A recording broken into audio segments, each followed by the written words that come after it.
Secure your tinfoil hats, buckle down tight, and hold on loosely as we soar over the rocky tops of the La Platas on a rocky mountain high, get sucked into the vortex of the Four Corners, and settle down snugly at mile marker 420 in colorful Colorado. It is Saturday, October 10th, Sunday, October 11th for those of you across the pond and beyond. Welcome to Late Night in the Rockies on We Are Paradox Media. I'm so glad you guys can join us tonight. I'm your host, TessaTNT, and I hope you guys had an awesome and rockin' weekend, and I hope that the week thus far was not too harsh. I swear to God, all week, working on catching up on, okay, it's only elementary school because my 16-year-old can handle it, but my kindergartner and third grader, I've been frizzle fried. But you can find us live right now on Spreaker.com. You can also find us on Twitter, Spotify, Apple Podcasts, Google Podcasts, iTunes, iHeartRadio, CastBox, Tumblr, YouTube, SoundCloud, TuneIn Radio, Deezer, as well as Podcast Addict. So tonight I have a treat for all my guys and gals out there. Tonight we will be talking to and getting to know our really, really good friends, Caden and Allisa Mask. So Ascension was founded in April of 2019. Caden and Allisa Mask carved their own path on the supernatural. No strangers to the unknown, the duo has devoted themselves to seeking their own personal truths and helping those whom find themselves affected by forces unseen. They found their footing inside the field by being transparent, honest, professional, and motivated to never stop learning. Welcome, Caden and Allisa, and thanks so much for hanging out with us tonight. What's up, sweetie pie? So glad to be back on. What's up? I'm so glad to see you guys. Oh my gosh, I was just telling you guys about the brown recluse wolf spider incident, and I don't fear ghosts or all that other stuff. Spiders, for me, is my number one fear, and it all started as a little kid. Like, I always played with daddy long legs and stuff like that, like I was a tomboy. Those didn't bother me, but one day, a wolf spider decided to dig a hole behind my ear and lay some eggs, and I had irritation. I started getting really sick, and my mom was getting very irritated with me, like, okay, come here, let me look at it. And she saw this little spot behind my ear and took me in. They gave me antibiotics. I took that for about a week, and then this cone, I swear to God, this long, came out of my head. And so, yeah, ever since then, I've been very afraid of spiders. And I tried to get it with my clothespin. It was on one of my phone holder rod. I tried to clip it, and then it fell, and I can't find it. So I was already on the edge of my seat to have you guys on, but holy shnikes, now it's really amped up. Yeah, no, so I can deal with spirits. I can deal with things that are considered demonic. I can deal with skinwalkers. I can deal with aliens. You put a spider in front of me, game over, bye. I'm out. The whole house down. Yeah. Well, it's cool because, like... Yeah, the hell. What, Allisa? Caden's one of those that's like, okay, spider, it's your house now. I'm gone. Bye. Like, he's over with. Like a flamethrower, the whole 9 yards. Yeah. And I even tried, like, desensitizing myself. My husband came and was looking over my shoulder like, what you doing? Who you talking to? And he sees me looking at all these different tarantulas and spiders and stuff. He's like, what the hell are you doing? And I said, I'm trying to desensitize myself. And I went through all these pictures of tarantulas, and I did desensitize to a point where if I found a spider and I wasn't afraid of it, I would capture it and let it go outside. But sometimes if they're in a place that I really can't capture it very good, they gotta die, you know, because they're in my area, not theirs, and I can't really help them at that point. But he'll kill the spiders, and if there's a snake, I won't kill it, but I'll get rid of it for him, you know? But... Right. Holy shit, tards. No. I'm okay if I see it coming from afar. Like, if I'm outside walking, I expect to see them outside. That's cool. You stay over there, bro. I'm going to stay over here. You come in my house, though, and we're not paying rent. Nope. Bye. Gone. Either I'm going or you're going. One or the other. Yeah, and I feel like had this thing, like, just been in the corner or something like that, like, it'd be all good. I wouldn't be scared, but it was coming up the line towards me because I have my phone on this platform and I'm playing my iHeartRadio while I'm doing all my work for the 2 hours before I get on the show. I have to do all this legwork, and it's not afraid of me. Like, I'm moving, I'm waving at it, and it just keeps, like, encroaching on me. I'm just like, motherfucker. Okay, clothespin time. Yep. Gotta go. Time to go. Yep. Bye-bye now. Bye-bye. Oy. I don't know. Robert's laughing at me, and I would laugh at me too, but holy shnikes, that was seriously scary. Like, I was not standing, but I was, like, squatting on my chair and looking like, where did this thing go? And then my drink was kind of under where I had it. I'm hoping it wasn't too close to where I might be, you know, how people ingest spiders all the time while they're sleeping, but if I were to feel that go down my throat as I'm drinking my drink, I might get a little gaggy. Anywho.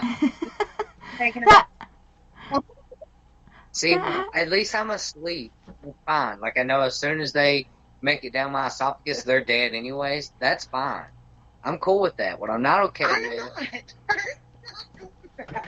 my fear, not with spiders, but my fear now is, like, going to get my drink, even inside of our house, because apparently it happens.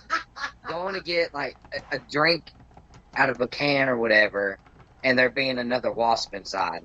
Because 2 years ago, you did that. I did that. Like, we were just at home. We had been in and out. I just sat down, went to grab my drink, went to take a sip, and there was a freaking yellow jacket inside of it, and it, like, hooked to my lip, and within 30 minutes, I looked like Michelin Man's uglier brother. It was bad. I laughed. Like, after we established you were okay, Yeah. I couldn't quit laughing. It was a missed opportunity because it got my upper lip and my bottom lip. I could have made some awesome videos had it been my bottom lip. Like Carly Jensen, the Carly Jensen challenge. There's my upper lip. Hey, baby. Like a little. Yep. He permanently looks like that for like a whole 8 hours. Yeah. Here, I'll kiss him a lot. Let me kiss it better. I laughed. Oh, it was so bad. It was hilarious. That's what it was. I really didn't know. Like, I honestly thought that my lip was going to keep swelling until it busted open. Like, it had already started cracking. That's what it felt like. That would be terrible. Oh, I could just imagine the pain.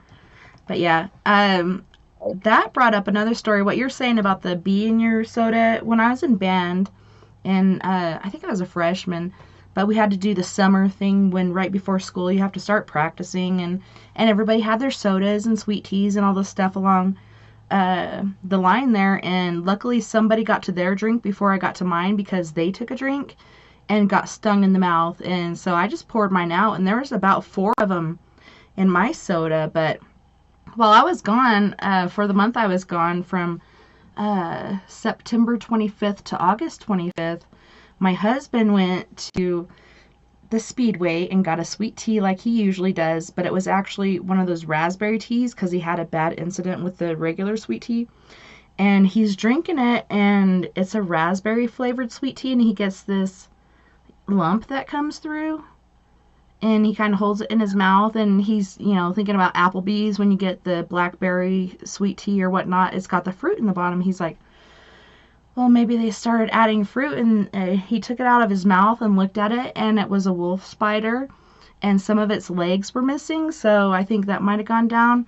I don't think it came out of this dispenser because the holes are so small, but I think it got into the ice and got into his drink that way. But he told me that when I was gone. I'm like, man, you sure have like sweet pillow talk or something. Like, holy shit, dude, that's disgusting. Oh no, it would have been game over for me. I would have admitted myself into a crazy house and just stayed there. Like, I would have been done. Nope, done. He would have never drank anything ever again. No, it would have to be in a clear container at all times. If I can't see through it, I will no longer drink it. No. Well, he could see through it, but he wasn't really paying attention. He just like took a sip, and it got kind of hard at first to sip through, and then it came through, and he felt that lump in there. But yeah, he was traumatized for a while, and then I bought him one the other day when I came back and finished selling all the puppies. Like, it took him a whole month. He never did anything, and within 2 days time, like 5 hours each, I sold them all. And so I'm like, okay, I'll go get him a little raspberry tea, and I thought he wouldn't drink it, but he actually did. But I did shake it around and look. Shoot. Eee. See, Pouring it from one cup to another. see, now you done traumatized me. I'm going to be pouring everything in a different glass just so I can make sure now. Make sure nothing's in it. Thanks, Tess. Well, okay, so Okay. this is a lesson for everyone, and I learned this in the Marines. Just be aware of your surroundings. Be aware of what's in front of you. Is there something dark in there? Should I, like you said, pour it from one cup to another and make sure it's okay? But yeah, for me, I was like, man, why did you even tell me that? You know how I feel about spiders, and you're telling me about one that you drank into your mouth and held there for a little bit, and then you spit out and look at, and some of the legs are missing? Hell no. And I saw that study where they said you eat like thousands of spiders per year because they crawl in your mouth and automatically you feel that on your tongue or your cheek or whatever, and you chomp, swallow, and then continue to sleep. And like you said, Caden, like, I'm okay with that. You know, shit happens. But to be awake and aware of it, I would be totally traumatized and probably never drink that for at least 6 years. I said, if they have a death wish and I'm their way of committing Spidey suicide, whatever, that's fine. I mean, Spidey whatever. side! For them to go there, I guess. I know. Okay, so let's get off the creepy. Like, everybody's like, oh, paranormal. Like, my mom, too. She's like, I don't want to hear nothing paranormal. And then she actually watched us. I don't know if you guys know about the Watts family. Eric Watts killed his pregnant wife and 2 daughters in one night. Actually, you watched like the last 20 minutes. I actually kept up with the cape as it was going. Alyssa's just now. No, I watched it and kept up with the case, but I was like, I wanted to see, because I wanted to see like the footage that the news didn't have, or I was hoping that I would see footage on that actual one. Yeah. That they didn't have on the news, you know? Like, I was hopeful. And there was a few things that were in there that I don't remember seeing when the actual case was going on, but other than that, I mean, most of it I had already seen or read or whatever. But they put it together really well. Yeah. I thought they did. Anyway, your mom was watching it? Oh, well, she does not like the paranormal whatsoever. She won't let me sage her house because it's ungodlike. And I'm like, Mom, these are herbs that have been used forever. And, you know, my husband said, it's all in your intent. Like, if sage disperses spirits, like, all these spirits would be gone from the forest fire, so on and so forth. But it's all in your intent. But she wouldn't let me do that. She does not like the paranormal. She'll watch scary stuff, but not after dark, only before dark. And me and Amanda were talking about the Watts case, and she was telling me something she found. And we had not watched the Netflix thing yet because it didn't come out till the 30th of September, and I got back home on the 25th. But they watched it, then I watched it, then I saw another thing because I watched Paranormal and Missing Peoples and other things to go to bed, and I saw the one about Nikki, or Nick, or whatever you want to call her, the girlfriend, and, you know, the true story behind her, and I sent that to my sister because, you know, we're pretty sure she was a big part of it. Even though she wasn't directly related, it kind of reminded me of that case where the girl told her boyfriend to kill himself over the phone. Like, she was related in a lot of things and wanted to bear for his son, so therefore he wanted her to have a place because he's already got daughters. Let's let her bear the first son, and yeah, all kinds of insane stuff going from that. But from the get-go, Shanann and her 2 kids were very prominent in the house. Even when the police are trying to search it and see if they find anything, you could see this little girl holding the leg of an officer at the top of the stairs. You see a little girl run down and kind of peek through the side of the staircase. And you can hear giggling when the dogs go through and all kinds of stuff. And it makes me think, even though they say, because he said at first that he killed her after having intercourse, so on and so forth, he choked her out. And then he said he put her body in the truck, put the kids in, and they were cuddling on the way to the site, and then killed them there. But supposedly he actually killed them twice. Like, he killed them before she got home, which is what I always believed. He killed them first, and then he killed her. And he's saying he killed them first, then killed her, and then after he killed her, one of the daughters came in and said, "What's wrong with mommy?" And Then he took them and suffocated them again and then put them in the oil, I want to say oil barrel, but it's very large. There's 2 large cylinders on this site, not too far from where their mom was buried. It just makes me wonder, the autopsy results on the kids, did he actually kill them before he put them in there?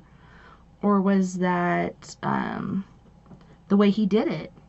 You know? Because I could imagine him killing his wife, but to kill your own kids, like, that is just beyond my thought process. I agree. I haven't heard about the ghost stories behind it. This is the first if it's on the documentary, well, we can rewatch even on the documentary, like it did. Yeah, the only part on the documentary that it did show was where they took the dog into the closet, and you hear, I believe it's Bree or Cece, it's the older one. She giggles as they're going into the closet, and she's like, okay, I'm going to take the dog out and come out. Can you come in? Maybe it was this blue thing the dog stepped on, and can you step on that and see if you hear anything? And there was not a giggle again. So that's the only thing they showed on the documentary, but if you look up Haunting Watts House, you should be able to find the video. And it took us a couple videos to find it, but it does show the little girl run down the stairs and peek out the side. And then it shows one of the officers gets to the top of the stairs, and the little girl, and you can see her a little below the officer's hip bone, hugging his leg. You know how kids do, like looking for protection or support? Sometimes they'll hug your leg. I used to do that to my mom. And then you can hear... Huh? My kid still does that to me. And then you can hear Shanann saying, "This is our home."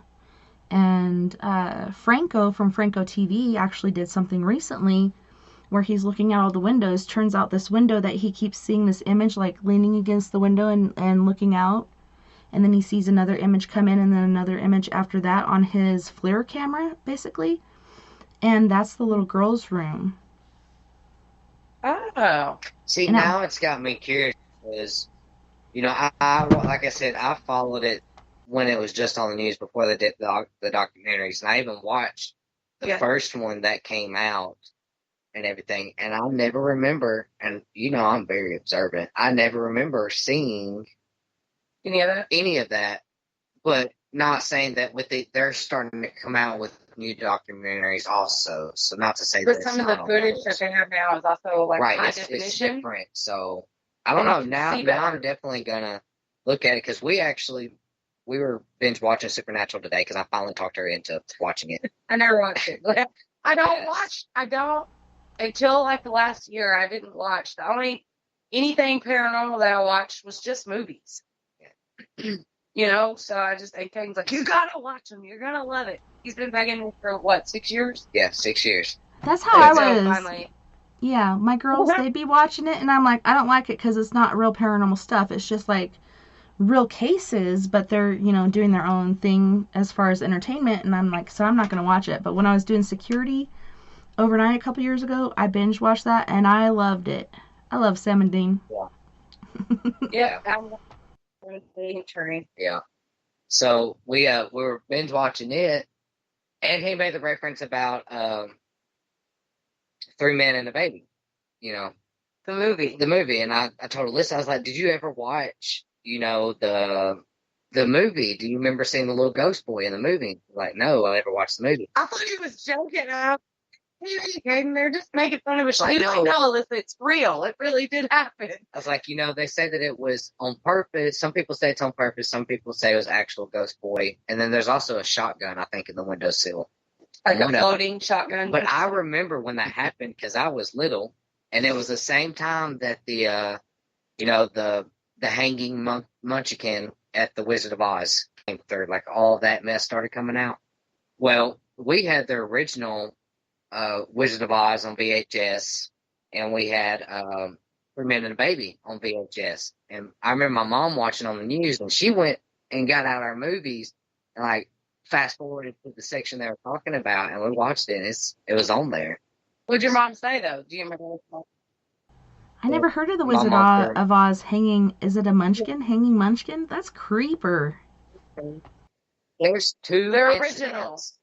You know, the original manufacturers of the movie had it on there, but when they remade it, or not remade it, but when they reproduced it again, it wasn't on the second set of VHS and DVDs that they made. But we had one of the ones, I guess the first manufactured bunch. But yeah, there's two incidents. There's like supposedly a hanging munchkin when they're singing the Yellow Brick Road songs and stuff like that, when they're actually in Munchkin Land. And then when they are going to Oz after they get the Tin Man, if you look in the back, it looks like there's somebody that hung themselves, like they drop and then they swing back and forth. Now, of course, that's just the rumors. Now, I did see what looked to be I seen both the incidents. The one in the Munchkin Land, it doesn't look to me like anybody, like he was hanging. You know, it just looked like he was just kind of standing up higher than the rest of them. So he could have been on whatever. But he didn't look like he was hanging. So I don't believe that one. And though it really does look like somebody was standing and then they dropped and then swung back and forth. But it's an awkward motion because it only swings, left, right, left, and then it stops. Well, maybe they caught him. Yeah. So Yeah, maybe its foot hit something. Hopefully that wasn't like an on-set accident or something and somebody just spliced it in for whatever sick reason. But you're saying this is the original one. Before all the technology come about for them to actually do that. Yeah, so like after, this was before, like CGI and all that really started getting to what we know it as. A lot of people said that, on the set they had like those big old swans hanging out, and they said that's a swan's neck that you're seeing. It's looking up, then it goes down, and then it goes back up. I don't think it's a swan either. I don't know what it is, but it's weird as hell. I did see the 3 Men and a Baby dude today, though. Yeah, I pulled it up and showed her. But a lot of people said that was, on purpose, that it was placed there for, to sell more than what they made. Yeah, and I remember when it first came out, and it wasn't like somebody that was watching it. I think it was somebody part of like the production team or whatever, and they're like, look at what we caught in this window. And I think I was like 16 or so at the time, and I've always been into the paranormal, but I'm trying to show my friend, like, check out this footage. If you do it in slow motion, which back in the day on VCRs, you could go slow, to the point where you can slowly see what's going on, and you do see that little boy that supposedly fell or jumped or whatnot out of that window, just standing there watching the scene go by. And I guess eventually the family sued the production company for saying they actually put out like a little cutout in the window and stuff like that. But why? Like, why would they do that? It's so quickly going by that you don't even notice, and it took somebody doing the cutting and editing to realize, like, there's something in this window. Like, there's actually something supernatural here. It's so hard, especially in the entertainment industry, to know what's real and what's not, because especially back in those days, they would do whatever they could to make sure that their movie sold tickets or succeeded and became popular. So do I think that the 3 Men and a Baby was real? I do. Yeah. If it weren't, like, wouldn't they try to do it in more sections of the video than just that one? Than just the one section, or in a section where you can see it straight ahead or for a elongated period. Like, you only see it when they're walking back out of the room, so it's not a focal point. So that's what leads me to think, it was. I think that's legitimate. But on the other hand, that one small section was enough to get a buzz. You have to think of it that way. I'm not saying it's not true, but that one section did get a lot of circulation. Yeah. So, it's like, what was this town called? Helltown in Ohio. Oh my goodness. There was like a big old documentary thingy on YouTube where these kids went there and they, encountered some sort of cryptid and ended up killing one of the teens or whatever. Mm-hmm. I don't know. It's like this big pretty whole much stalking another one. Yeah, big whole ordeal. And it's, of course, something like that is going to spark every paranormal enthusiast. Within radiuses of that. Yeah. So, like, within no time, there was people swarming this town to investigate and see what's going on, see if they encounter anything. It later came out that it was all just a big ruse. Like, it was fake. It was not real. It was staged, CGI with the... It was some film students that knew what they were doing. Yeah. Like, literally, it was if you go to YouTube and you look it up, it reminded me of the quality of, like, the Blair Witch Project, like, on VHS. My dad had that movie on videotape. And I remember being little and my dad even saying, this might actually have happened. This might have really happened. And I'm like, I remember being little, like, no, there is no freaking way they recorded this thing from beginning to end. He was like, no, I'm not saying that this one's it, but doesn't mean it didn't happen and they didn't hear about it. And I'm like, okay. So with that doesn't mean that those kids didn't get told, like, a story or, like, a legend. Yeah. Passed down to them or whatever, and it went from there. Oh, sweetie. She had to come in and tell me that Hercules just ate my whole apple pound cake. Thanks, Herc. And then there's dogs barking, and usually people talk about the hounds of hell because I had my dog, my husband's dog, my daughter's dog, and then a whole litter of like 9 puppies. And so it was insane back here. But right now I'm hearing the neighbor's dog, and I'm like, holy crap, like, what's going on down here? It's totally silent in my yard, but down here I can hear this dog just yiping. And earlier, when I was making that face, it sounded like it was like stuck in the fence or something was attacking it. And we had a bear here not too long ago. I think it was last weekend we had a bear running around. A big old, about 700-pound black bear. But yeah, sorry. She had to come in and tell me about the cake. And I'm like, all right, tell Nova. She's supposed to be taking care of this. I bought her a Billie Eilish calendar so she could take care of this while her dad's gone cutting wood and the kids are here alone. Bless it.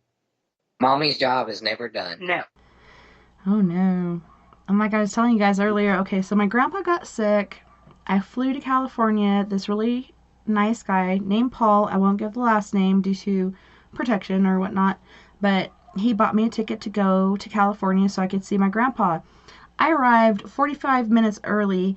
The counter was closed. The gate to the entrance to get checked out, as far as like the wand and stuff, was closed.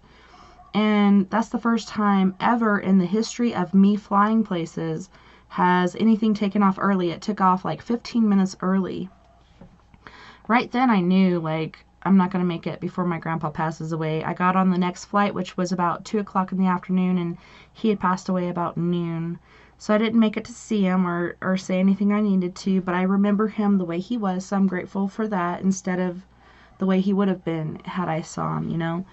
So I can remember all the good stuff, but holy shnikes, the month me being gone, the puppies were not sold, the kids' education fell behind, the housework supposedly was worked on really hardcore, but it always seems worse. It kind of reminds me when I was a kid and I'd clean for my dad, I'd tear everything apart and then put it back together the way it should be, but he'd arrive before I put it back together, so it was always like a total like catastrophe. But yeah, I swear to God, the first 2 days I worked with kids on school, I felt brain fried, even though it's just kindergarten and 3rd grade. I'm going back and forth and messing with tech issues on the computer, so on and so forth, and trying to get them advanced to the point they need to be. And I was just like, my mind is gone. But I'm better now. And we're doing good. We're making advances, and I don't feel like that every day anymore. But I was just like, where has my brain gone? It felt like it had just astral traveled somewhere. Yeah, you need a mental reset. We all kind of needed that this year, I think. Just a mental reset. Yeah. This year, 2020, has been one for the books. Yes. Yeah. I get it. It's not. But like I've been telling everybody, you know, although a lot of hardcore nasty stuff has happened this year, a lot of hardcore great things have came out of it as well. Yeah. I mean, and honestly, I have to agree. Yeah. I mean, they just have. I guess it just kind of depends on how you choose to look at it, though. Like, someone who can't be optimistic at all I don't think would see that. Right. But, yeah. Shoot, no. I gotta be optimistic. I don't like that dark cloud over my head. Yeah. Me neither. I was like all positive tonight, and I've had my caffeine, I've had my good, and then the spider thing happened, and I just keep getting these negative passive-aggressive comments, and I'm like, wow, that's really not what I needed right now, because I was just on this upward scale, and I was feeling good, and then it's kind of like, wah, wah. But I understand how shit happens, and I try to be there for my friends, but I was like, this is really not what I need right now. I still keep looking at my feet because I'm looking for that damn brown recluse wolf spider. I don't know. Hopefully I got it. I don't know. Maybe it's lost in the abyss of my Ethernet cable, but I don't know. I'm scared.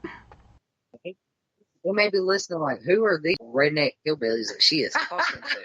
What in the world is happening? No, a lot of great things have happened, this year for us.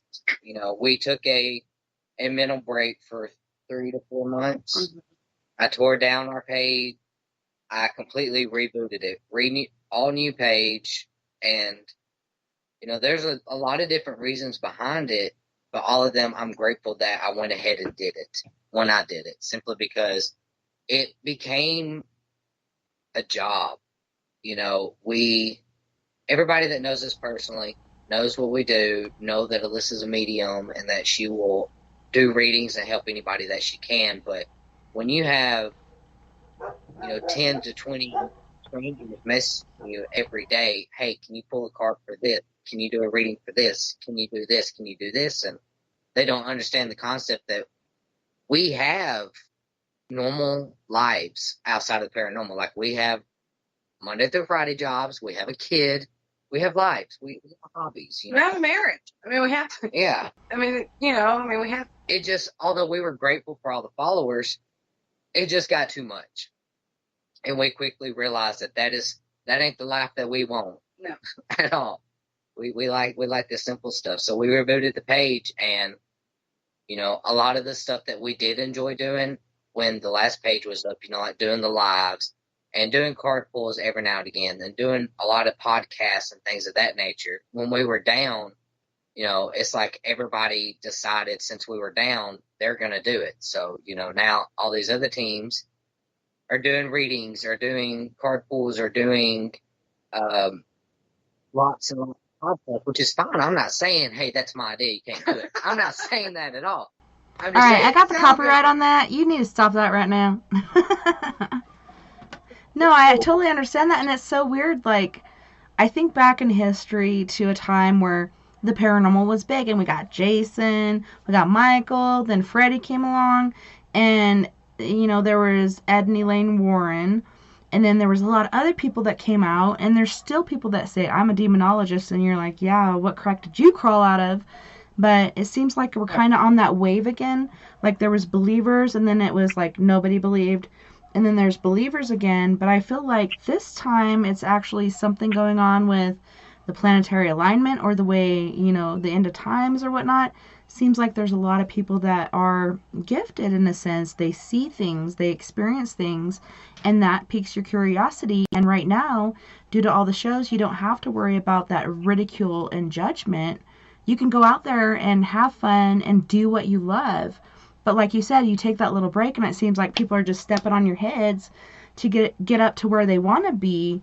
And I know you guys can be there again, but you can see it happening. It's so insane. Like I said, it's not that I ain't mad about it. I was happy in a sense to see it happen, because I'm like, finally, they're understanding the more that you do these types of things, the more your name gets out there, the more people you can help. It just bums me out, because I'm like, that was kind of our uniqueness about us. I'd never seen that I knew of, not saying that teams didn't do it, but teams that we followed, we never seen teams that did the style that we were doing. So when we came back, it's like, well, what are we going to do that's going to set us apart this go around? You know, because we didn't want to go back and doing lives all the time or doing readings and card pulls and put ourselves back in the same situation. So, you know, we have found our footing again. We found our door. And it has took off better than what I anticipated. We're not reaping what we've sown yet, but 2021 we will see those results because we're doing it the right way this go around. You know, well, time we're go ahead. Well, I think the way you guys were doing it, like, you guys are very unique, and knowing you before I even knew you in person, I already knew you guys were fucking amazing, and people that you don't generally come across. Like, there's a lot of good people out there, and there's a lot of shitty people, and you guys are like, you know, the cream on the crust or whatnot. But I think if you guys just got back into it the way you did before, you just have that natural draw because people can tell you're real. Like, when people are faking it, and I go on YouTube every night and I look at different videos, and sometimes at first I'll like a person and then I'll watch them and like, this shit is set up, this stuff is fake, I don't want to watch it anymore because it pisses me off. Like, why can't you give the real? Like, even if it's boring at the time, I'll still watch it because I know how paranormal investigation goes. But it's just like, why do you have to fake it? That makes me cut it off. Like, I don't want to watch it anymore because I know this is set up, this is fake, and I don't like dramatization. I don't like drama bitches. So what the hell are you doing? And what you and Allisa do is true to the heart and the soul, and you guys really go out there and you're trying to help people, and you're so genuine, and you're sparking off of what's happening. I've seen you guys do different things with the blindfolds and different stuff like that, and you guys have been attacked, and genuine things have happened. It's not dramatized. This is the real. We've been places and like literally had to go live and be like, sorry guys, nothing's happening. So I mean, if nothing's happening, I'm not gonna fake it. You know, that's one of my biggest pet peeves with these, you know, not just paranormal teams, but urbex people, you know, that go to these abandoned places and they're doing stuff like they're, you know, falsifying or dramatizing for entertainment. Okay, if you're going to be an entertainer, state that you are entertaining, not that you are an investigator, not that you are a researcher. You're an entertainer. I'm going to respect you more if you come to me and you say your paranormal team is Ghost 1-800 Ghosts are awesome. That's your paranormal team.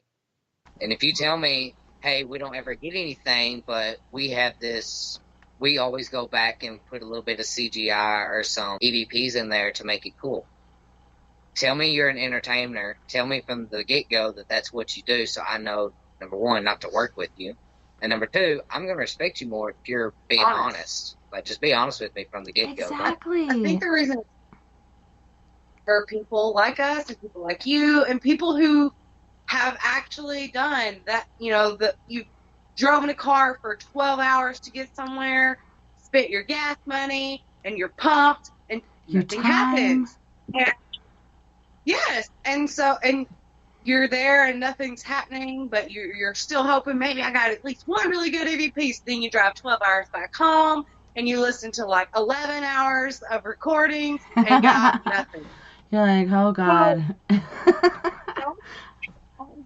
Real. They stuck, but they were real. But you get, for people like us, it does those. Even though that moment happened, as soon as the next thing comes along, you're like, yes, can't wait to go. Because it's what we love to do. And then you have people who, and you see them faking it, and it's frustrating because you know that they're not doing it because they truly enjoy it. They're doing it because they want 1 million followers, or they want money, or they want a TV deal. And I'm not downing anyone who has a YouTube channel with 5 million followers. I'm not downing that. I'm just saying, in this field, some of us who actually do respect what we do and we love what we do can very easily spot the ones who don't. Yeah. It's not that, you know, and I think that's why it's so frustrating for us, because we do have a genuine love for what we do, and anyone else that has that same genuine feeling with it it's going to be a little frustrating when you see people faking it because you're like, yeah, that's no way that's what really went down. My only real legitimate issue that I have with these big teams that fake evidence just so they can get millions of followers. My biggest thing is whenever we or any other small team tries to go and investigate a place and get turned down because you're not a para-celebrity. You're not part of the You don't have millions of followers. No, but I'm true to my field. So that is what should be shown. Yeah. Like, if you have people backing you up, hey, they came in and they did this and they discovered, like for us, the name of a entity. They were calling her Emmy. Yes, there is an entity there named Emmy, but she's a little 7-year-old girl. And you're calling this 20-something-year-old woman Emmy, her name, and she let us know right off, Kate Johnson. What happened? Walter intention death, sharp tool. And it totally showed like her demise and how she got stuck in purgatory. And I think a lot of ghosts do get stuck in certain places because of guilt, because of their beliefs that they were raised on. And that's really scary because a lot of us are raised on beliefs unless we reach out like I did. Like I went to so many different churches trying to find the answer. Like I lost my mom when I was 5 to 6 years old, so I'm trying to figure out, where'd she go? Where's she at? Is that star I stare at every night her, or is it something else? And I do believe like she painted me sunsets and she did all these awesome things and came to me as a monarch butterfly just as my dad did. And even looking back at that, that's Egyptian. The whole like going through the I want to say carcass, but it's not. It's like a canvas thing where they do the shield around it and then it comes out as a butterfly. It's the whole reincarnation process, which is true. And I've heard so many different things coming from different religions. I think everybody has a piece of the truth. Everybody wants to believe that they have the whole truth, but you got a little piece. If you just come together like our big brother Jesus said, come together and we share the truth and become just one church instead of a million, we could get somewhere, just like with politics and all this other shit going on. Even with para-unity. I don't care what religion, spirituality, or whatever. Just be a freaking good human being. Like, don't be a douche. Yeah. Let's be nice to each other. Like, I think if we all genuinely had a love for, like, humankind, we would go so much further. Yeah. Like, just a genuine, I'm not saying you gotta love them like you love your spouse, but a genuine love for humankind and one another, because when you have that, you're not going to be able to go around and do harm to people for no reason. Like, you're not going to be able to do that, whether it's with words, whether it's with violence, whether it's whatever. You're not going to have the need to do that because you don't want to hurt somebody you care about. So if we had that, a lot of things would just cease to exist, which would be marvelous. Yeah, the place that I'm at, like, I don't judge people. I appreciate people for who they are, unless you're a liar, or a thief, or a child molester, or rapist. Then I fucking hate your guts, and I hate to have hate in my heart because that does bring you down. But there's certain people that I will not accept. But if you're gay and you have love, that's love. And that's what matters. I think the meaning of life is to find love and to find happiness.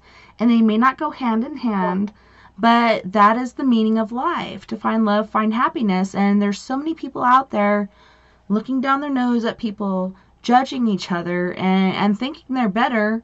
And that's why I don't go to organized religion. I know that everybody does have a piece of the truth. I take that into account. I put that into my spirit, and I live my life mostly by how I look at and I call him my big brother Jesus Christ, like the way he lived. He was not Christian. He was actually a different religion, but the way he lived was different from the religion he was raised in, like so many of us are. And so that, made the religion of Christianity. But like you said, whether you're religious or spiritual, as long as you have that light in your soul, that light in your heart, and you're trying to raise each other up, love each other, and make each other happy, like that's really all that matters. And there is darkness and evil out there, but at the same time, it's just like, I don't understand why so many people put energy into putting people down and trying to tear them down. It's really not a good outcome for either one of us, so why are you doing it? I don't know why people want to, we don't know how much time we have. You just don't. And the saying that you don't know what tomorrow has, you're not promised tomorrow, is not a joke. It's the truth. And you don't know what somebody's battles are. No, and I just can't understand. I can't understand. I've tried. I've genuinely tried to get it. And I can't understand why you would want to waste what little time you have to show love and use it for that. I don't get it. I mean, we're all human, not by no means, and people who know us know, by no means are we saying that we are perfect or that we don't have our flaws, because we can believe we got plenty of them. We have plenty of setbacks, and there's a lot of people that we do not work with. It's not that we're going to go out of our way and disrespect them by any way, but we're just not going to communicate with them or give our energy to talking to them or to working with them, whatever. Like, I'm not going to give my energy to that if I don't agree morally what you're doing. Like, I respect you. I will respectfully respect you from way far over here where I'm at. You stay way over yonder where you're at. Yeah. Hi. It's good to see you. Bye. Yeah. No, but I mean, I'm totally with that. And, oh man. Yeah, it's not worth it to tear each other down. We're meant to be here to build each other up, to help each other through these times, because I do believe there's so many signs. And even my patriarchal blessing said, these are the ends of times. And I'm supposed to be here to guide women and children, so on and so forth, because, men ain't going to listen. But I'm here to help them and to raise them up and to help them and to understand why people do what they do when it comes to the negative and tearing others down. In order to understand it, you have to be at their level, and there's no way I'm going to go there. Sorry, don't understand it. Not going to go down to that level to try to understand it, because I'm up here and I'm trying to keep everybody up here. I'm not going to go down there to try to understand you. If you want to come up, that's fine. Educate yourself. Learn on your own. Like, when I meet somebody that is negative, whether it be a client or somebody that comes in my actual job and I'm just listening to them, I will sit there, and I will be the first to admit, I will sit there and try to understand. It's kind of like that meme, like, who touched you? Who hurt you? Like, why are you so mean and angry? Like, I try to understand them in that way. Like, well, did something happen in their past that they just did not heal from, that they haven't dealt with, that just made them this angry, or this drama, or this, so much hate for themselves? That's something that we've been encountering a lot of, is a lot of people with self-conscious isn't that right? Self-conscious issues? Yes. Confidence? Self-confident and self-awareness, like they don't have any of it. And which leads to more. I mean, that leads to self-accountability. I try to understand it, but like I said, I stay on my high cloud. I'm not going to lower my vibration to become an equal with them to understand. I can understand from where I'm at. That's also a common misconception, is that light workers don't mess with the darkness, which it's not true. In order to be a light worker, it's not all rainbows and butterflies. You got to be willing to go down into the shadows to deal with those types of things, whether you personally dealt with it or somebody that you love has dealt with it. You have to be willing to go into those shadows to do what you need to do to to fix that and bring it to light. That's a true light worker. So, I get irritated when I see people calling themselves a light worker, or people who only work in the light, but they run away from anything that's negative or lower vibrating. Like, no, you should be running. Yeah, spirit can become negative because it gets so frustrated, like it's trying to communicate. Nobody's hearing it. And a lot of times when people get scratched, they're like, oh my God, something scratched me. It's a demon. No, it's not. It's a spirit that has tried repeatedly to get its message across. So instead of trying to communicate with you, it's going to try to reach out to you and grab you and try to grab your attention that way, is how I feel. Just because you get scratched, that's not a demon. Yeah, no, I mean, that's what I think we actually did a live on the new page at one time, talking about that, not saying that it could never be demonic. I'm not saying that at all. But if somebody calls me and said, well, I got 3 scratches on me, it's definitely the demon. No, and I even went through that. If I go to scratch Alyssa really quick. I scratched you. Yeah. These 2 disappear. These 3 are prominent. These 2 disappear. Like on the live, like, to show, because I had nails, and I have nails now, but I did it on purpose, and then was like, look, there's look at because there was only 3 marks. Yeah, I mean, there was a very faint red mark where the pinky kind of slid down a little bit, but that's because I got nails. That's because she got nails. So. But, that's why I try to get people to understand, like, you need to logically think about some stuff. And I used to never be this way, but you do have to think about it in a scientific way. Okay, you got 3 scratches. Where were you when it happened? All right, nothing in this area could cause those 3 scratches. So now let's go to, let's think about these 3 fingers are prominent, like you said. When you go to scratch somebody, which scratches are going to last the longest and come up the quickest? It's going to be those main the center 3, because that's where the most pressure is. Like the pinky and the thumb, you don't have that much pressure, but the 3 middle, that's where you get your most pressure.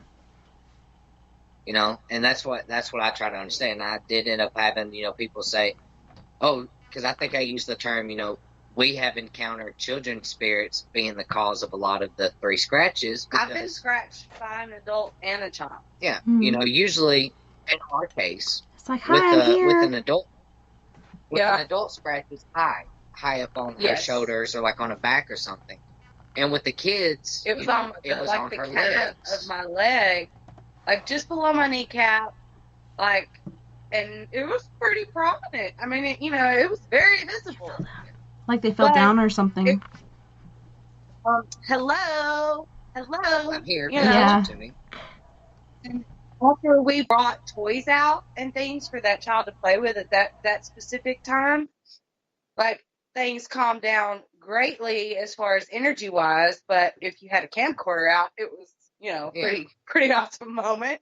But I mean, nonetheless, it was just like, I'm glad somebody's finally here to talk to me. Hello. And with anything that we say, you're always, no matter who you are, you're always going to have people that don't fully understand what you're trying to say, or they just hear the one part and like, oh, well, they believe that everything, if it's 3 scratches, it's a little kid. Like, no, that's not what we said. What we said.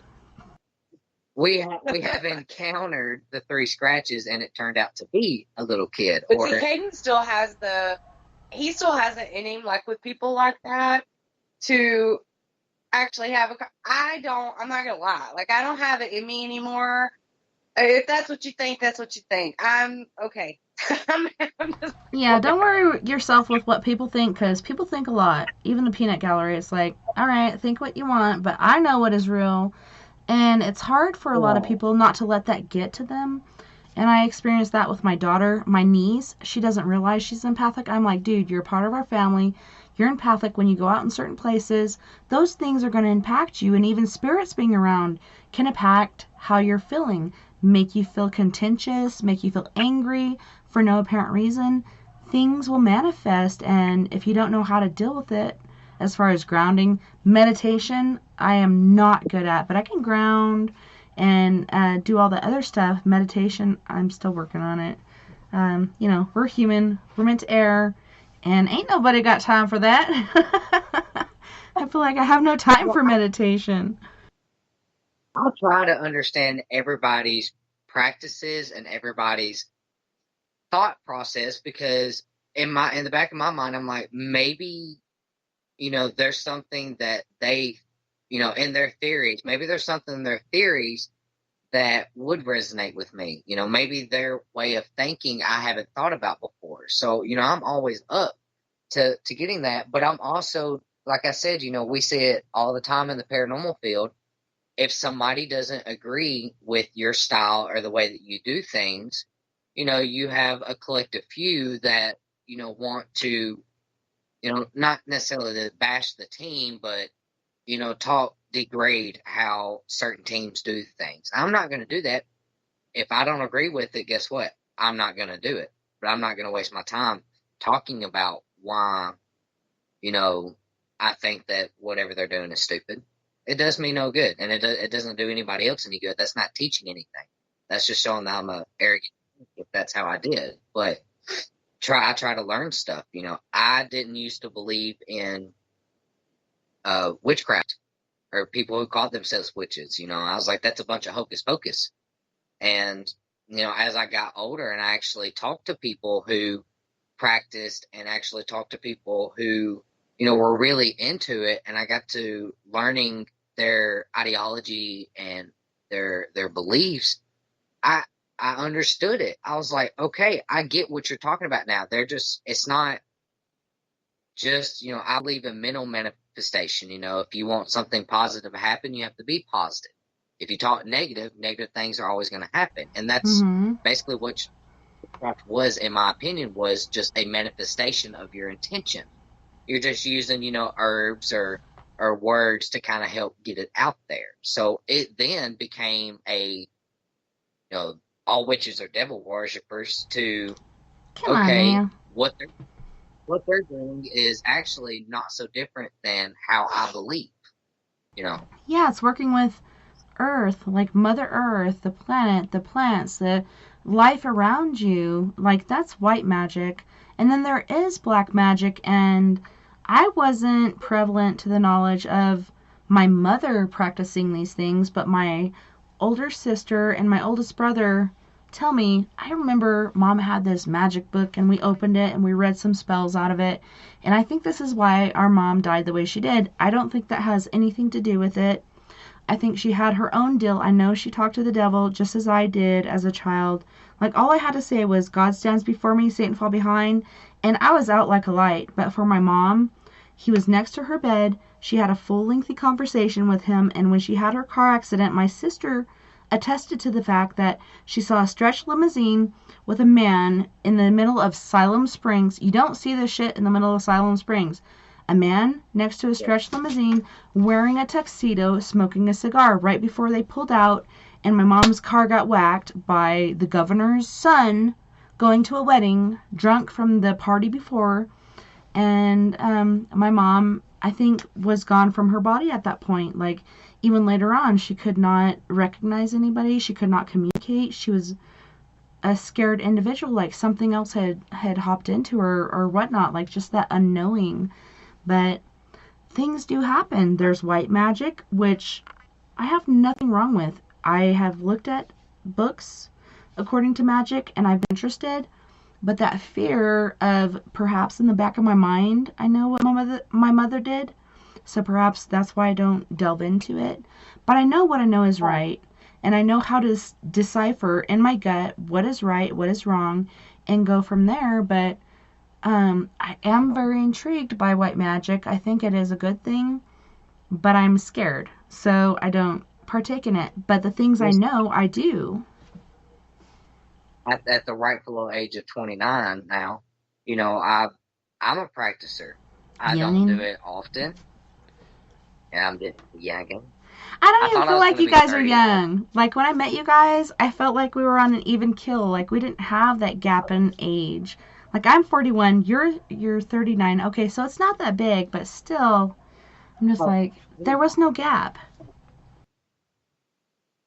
No, I'm 29, not 39. Yeah, 29. That's what I'm saying. That's like 11 years or 12 years. Holy shnikes. Yeah. And I didn't feel like that when I met you guys. Like, I felt, to be honest, I felt like I was under you guys. Like, you were so progressed. You had this intelligence, this knowledge. I didn't feel like I was up on your level, so I'm following you guys around and, hey, check this out, and we're sharing with each other. But at the same time, I'm just like, I felt like we were on the same level. Age didn't matter. we all have that certain knowledge that we can feel like we are on the same level. I had no idea on the age difference. That is amazing. We're very old souls, but I guess when you're like us and you're very hard-headed and you decide to live life the hardest way possible, you kind of grow up a little bit quicker. That was all my own doing. But, yeah, I must say I earned every bit of my stripes for sure. I did too. When I was young, I just wanted to be older, and I tell my kids, don't grow up too fast. Enjoy your childhood, and they're like, "Fuck you," kind of like I was. Fuck you, I want to grow up. Yeah. Not literally saying that, but I could see like what they're saying. Yeah. But I just want them to enjoy it because I didn't get to. I know you guys didn't get to, but we're at a certain, level due to that. We enjoyed the adult conversation as opposed to the kids' games and whatever else going on. We wanted to be around the adults, to learn from them, to expand our knowledge. Yeah. But yeah, at the right below age of 29 now, I am practicing doing small stuff, but, my style, people ask me all the time that, when they see me buying stuff at stores and whatever, they'll be like, are you doing black magic? Are you doing voodoo? Are you doing blah, blah, blah, blah, blah? And I'm like, look, my style is chaotic. Whatever I feel that day that draws me to do whatever, that's what I do. I've never done black magic, and I don't ever plan on doing it. I've never conjured or danced with the devil on purpose. I put myself in some situations, with some dumb decisions, but, I'm not conjuring the devil. I'm not conjuring anything other than good energy. That's about as far as I get. But it's not all good. That whole rabbit trail, was just to say that before you knock somebody else's religion or spirituality or the way that they do things or conduct themselves, try to understand and learn about it, because you might be surprised at how well it resonates with you. Well, and like I was telling my daughter the other night, I was like, okay, so music, there's different genres of music, and that's medicine for different things, and that's the same as religion. And I told her about going through different religions, hearing what they said, and knowing everybody's got a piece of the truth, but they're fighting against each other. For me, music and religion, whatever you decide to derive from, is medicine for you, what your soul needs. Who are we to judge that? Like, if that's what your soul needs at the time, it's all good, and perhaps you'll move on from that, like a lot of us have. I learned from this religion, now I'm going to move on and go to this next one. But it is so intriguing and so interesting the way that we do learn and achieve things and become more than we were ever expected to be in our own minds, you know what I mean? Oh, yeah. Oh, yeah. Holy shit. I say that daily now. Yeah. That's like my dad. I'm like, holy shit, we're making it. We're alive. Woo-hoo. Like, Neck strapped down, baby. We're going to go for a ride. Well, you guys, on that note, yeah, we do have to go to our first break. I'm so glad you said something, because I was just saying it. But we got Griff with Let Freedom Ring. I really, really love this song. If you haven't heard it before, there's so much soul, and you can just feel the positive energy. But we got Griff from Toronto, Canada with Let Freedom Ring. We got Michaelan Hain from Ontario, Canada with Gravity. Devil You Know, Mirror, and Nothing But Blood. You guys don't go anywhere. We'll be right back after this musical break.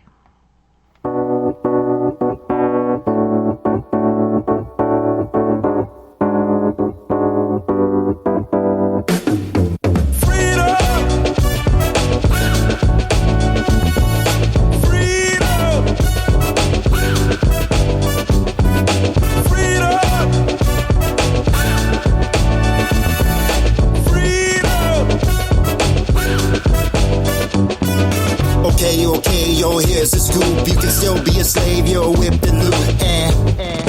That's That's the truth. Got big houses, nice cars, that's real cute, but that doesn't mean nothing. You ain't free to choose. When I say free to choose, no alarm clock, don't gotta hit the snooze. The world is backwards, I'm so confused. They say freedom of speech, but when you speak your mind, they blow a fuse. Just being honest, common sense ain't common. It's kind of ironic. My freedom, recently bought it. Now I'm a target if I do the wrong thing or say the wrong thing. Come on, man. Let freedom ring. Yeah.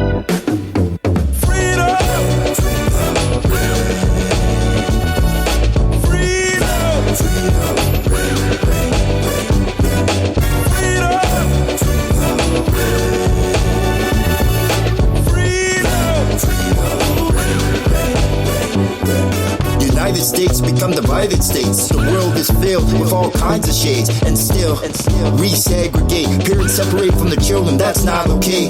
We should be free to laugh and play. Do it now, before you pass away. Fight for what's right, enough for everybody to get a piece of the pie. Brainwash, social media, full of lies. Go to work, pay bills, then you die. Need a breakaway, guns, get rid of the AKs. Our ancestors paved way since the slave days, but we still hurting. Carry that burden. Stop playing victim. Beat the system. Love is love. It should be shown. Can't grow unless you leave your comfort zone. This I know. I learned all this from the mentorship. Kids don't know what independent is. Take advantage what your parents did. Go against the grid. You have to. Like going to the bathroom. Learn the right songs. Cause of Matthew. Liberty like statue. They call now the present. Cause it's a gift. It should be cherished. Last name fearless. Not Harris. All thanks to my parents' parents. Now, love the last name every time that I hear it. Cause I know what it represents. Climb the fence. So now I got freedom. Such a beautiful thing. Freedom. Such a wonderful thing. Freedom. Such a beautiful thing. Freedom. Such a wonderful thing.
rushing towards fields painted greener. It doesn't see the demons behind, praying you're getting close to the line, so they can get their hands on love and trade it off for silver. The curtain's nice, but what it hides is worse than sticks and stones. Before you climb the fence tonight, look through the microscope. Better the devil you know. Better the devil you know. Better the devil you know. Better the devil you know. Your nervous spine is crawling with shivers. You're standing right in the eye of a blizzard. You're inches from a shelter, so near to warmth of a home in a chandelier, shining down its light on love, wishing you'd be closer. The curtain's nice, but what it hides is worse than sticks and stones. Before you climb the fence tonight, look through the microscope. Better the devil you know. Better the devil you know. Better the devil you know. Better the devil you know.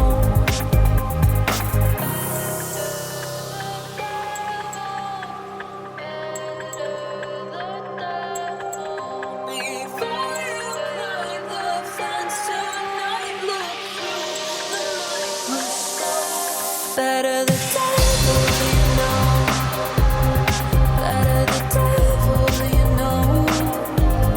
Better the devil you know. Better the devil you know.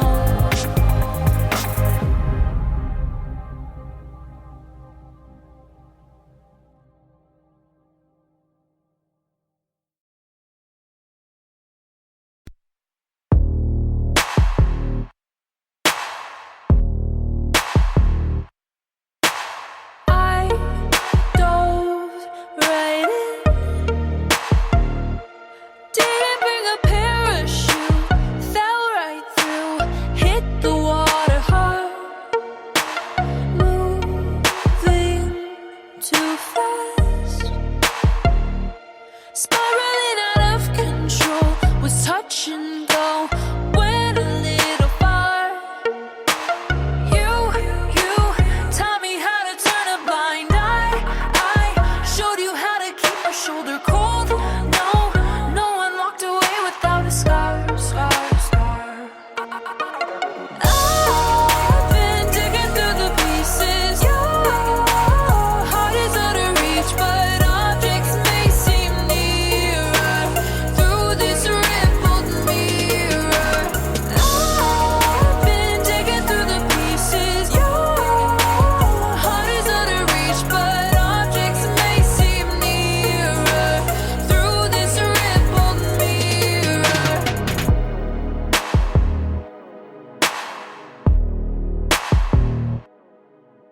Try to erase the ink that's left upon my chest. I'll attest, I don't really wanna forget to forget. You taught me how to turn a blind eye. I showed you how to keep my shoulder cold. No one walked away without a scar. I've been digging through the pieces. Your heart is out of reach, but objects may seem nearer through this rippled mirror.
Welcome back, and thanks so much for joining us tonight on We Are Paradox Media's Late Night in the Rockies. Tonight we have Allisa and Caden Mask. Welcome back, you guys, and thanks so much for hanging out with us and sharing your experiences and knowledge and so on and so forth. Thanks for having us. Always a fun time whenever we come on your show. And it's so good to see you. Like, usually we do it by phone, but you're like, hey, try this real quick. And the sound is better. I can see your beautiful faces. I'm so excited. Just chilling at the house. Just chilling at the house. I'm in my recliner and she's on the couch. Just rocking and hanging. Skull blankie.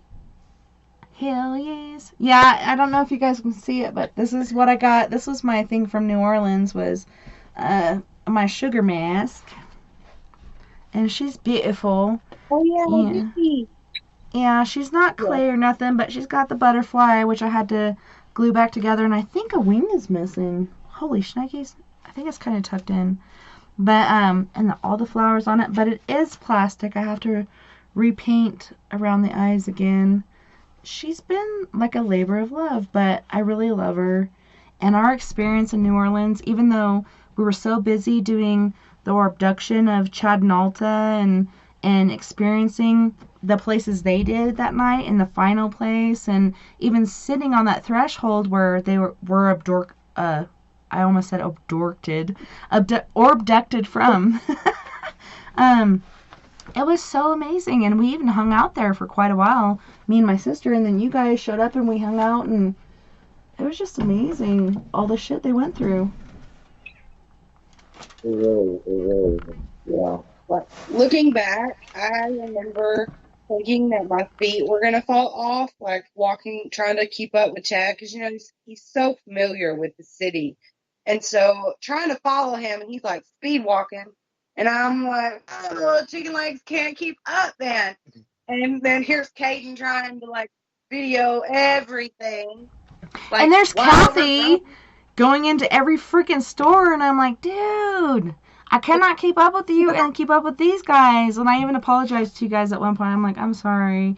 I think she's trying shit on, but I'm sorry about my sister. But it was a good resting spot for sure.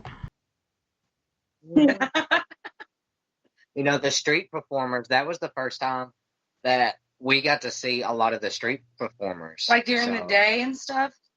They were really cool. Yeah. But, you know, like I was, you know, telling you on the break, you know, we now have to, now that they're in Alabama, we have to go up there, and I have to film a brand new sizzle reel of them so that I can push it onto stage 2 of production. Well, it was sad because Alta had actually gotten the really bad flu that year, I believe. It's before COVID, but I'm not quite sure because remember when I showed up and I had a real cough, and that was that the same year or was it the next year? I felt like I had COVID already. I was at the point where even when I went home, I felt really, really drained. I'm trying to do things, but I can't do it to par to what I usually do. And I'm like, something's really keeping me down. I think I need to really quit smoking. But I think I actually got COVID. And then that's when it came out, COVID. I think COVID was here before we even knew it.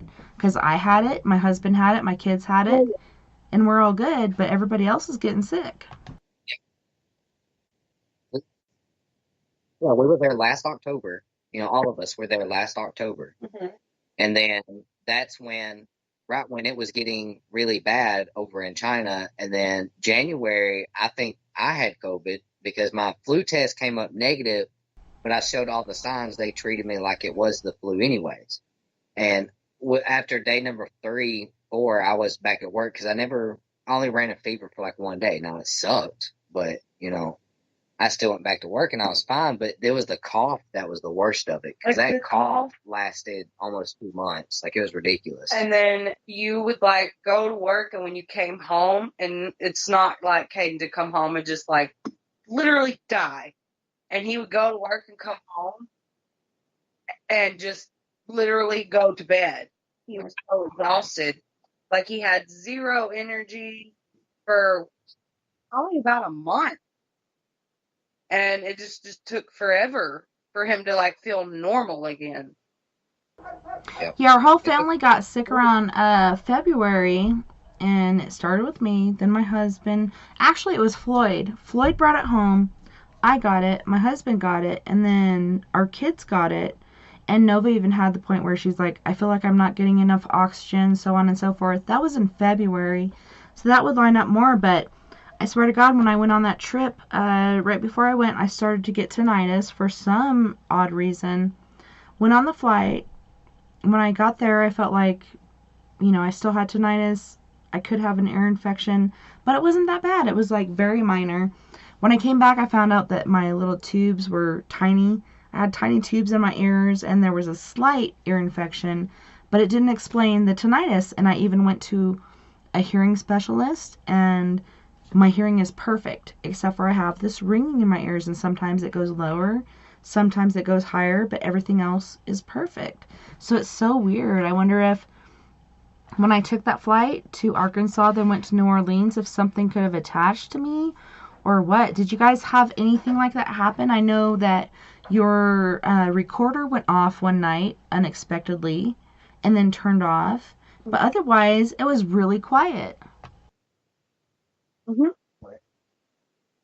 In New Orleans.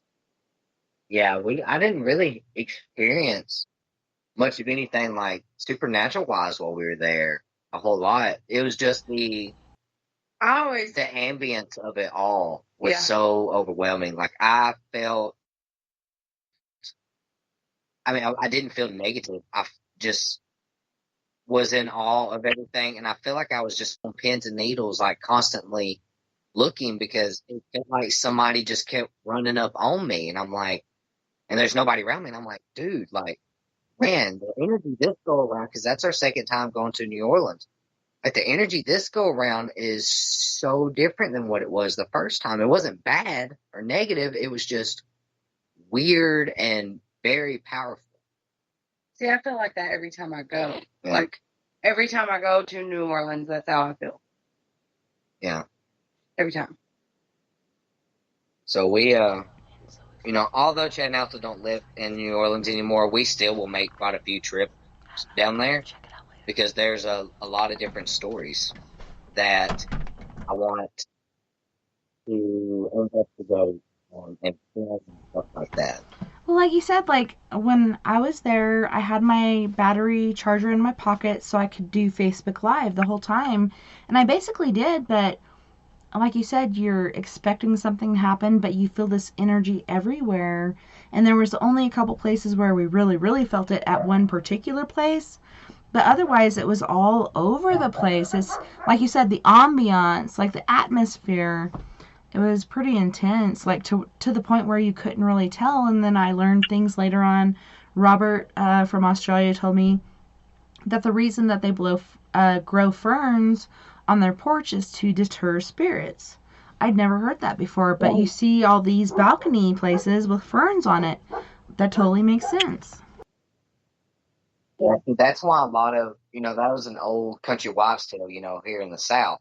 That's why when during the spring and summer, that's kind of where the tradition came, was putting ferns out in your front porch. You really could go and see 3 houses and there not be at least 2 ferns set out in the front porch. It was to deter them.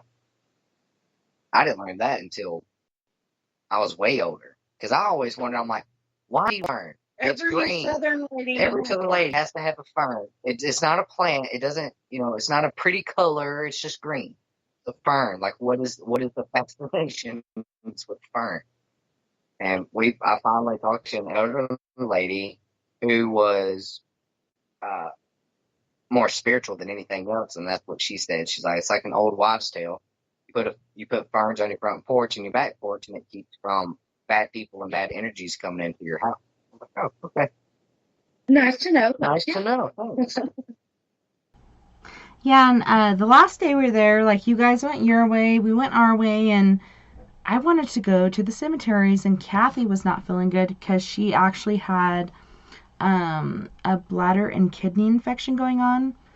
and she wasn't feeling good, and she's like, well, you can go if you want to, but I'm going to stay in the car. And I'm like, ain't no way I'm going out there by myself, because there's so many people that go out there to sell drugs or do other things or prey upon tourists that go out there. So I'm not going to go there by myself. So I missed out on that, but I'm glad I didn't go. Like, the whole ride home was insane, but I'm looking forward to doing that. I think we should get together again and try to do that for sure.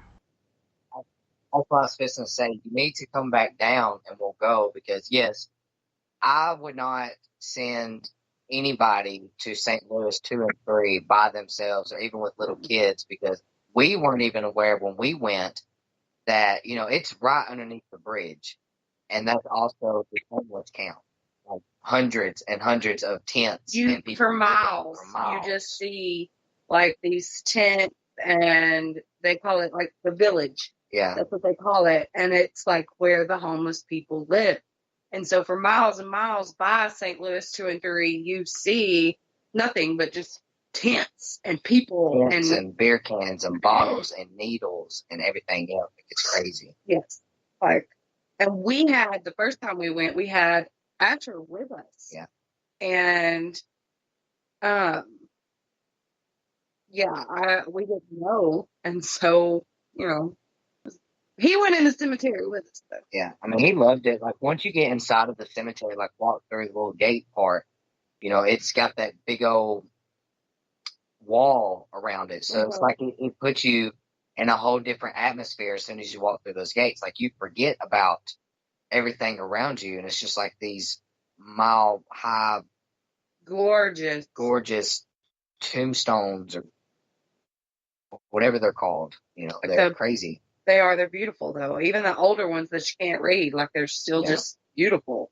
We didn't go to St. Louis number 1 where, you know, Marie Laveau's her tomb's at. Yeah, I wanted to start Marie there Laveau, and then move on to other ones, but I wasn't going nowhere by myself. Forget about that. I almost said F that. We were there to get married, and we F that. We were there to get married, and our hotel room actually overlooked the St. Louis number 1. So we got to kind of see up in there, but we didn't go in. It was nice, though. Yeah, I'm ready to go back. The 6th floor. Yeah. And you could see. Yeah. It was cool, though. I love that. Yeah, and it was super awesome. Like, even when I went finally to Disneyland, we've been promising our oldest daughter since she was 2 years old, we'd take her to Disneyland, and she was, I believe, 19 or 20 when we finally took her. So it only took us about 18 years. And we go to the French Quarter, and that's before I got to see you guys and go through the actual French Quarter where all the energy and all the things are happening. Papa Ligma, which that's not who it really was. It was the guy from The Princess and the Toad, but it looks like the same guy. I think Disney took Papa Ligma and then made it into a somewhat better person than what it really is, when indeed they are actually the same guys. Yeah, Papa Ligma, he's unless you know what you're getting yourself into, I mean, he's just one person you don't want to mess with, point blank period. I'm not going to say that he's evil, and I'm not going to say he's good, because I'm not going to conjure him up to have a conversation with him and ask him about his moral standings. I'm not dumb. But yeah, he's very much a deity that you do not want to mess with at all. I'm good. I'm good. But we have another friend that, you know, considers New Orleans her second home as well, and she told us stories that she encountered while she's always been down there. You know, there was the vampire in New Orleans. I'm not going to try to pronounce his name. He was of French descent. You can Google this. You can Google him, and she actually met him unknown, unbeknownst to her. Met him. She was with some friends, and they were out, and this sharp dressed guy, you know, very kind of gothic looking, walked by, stopped, turned around, told her that she looked very well, and she answered, and he says, "Oh, you speak older than you look. You are well educated, I take it.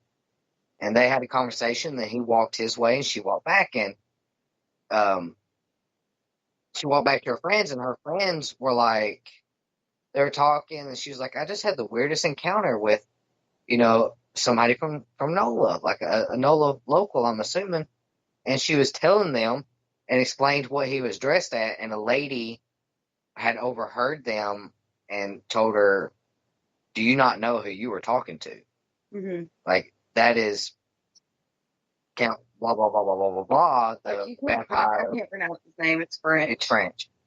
That he's, a lot of people see him. He was a vampire in New Orleans, who they consider a vampire in New Orleans. It was a legitimate person.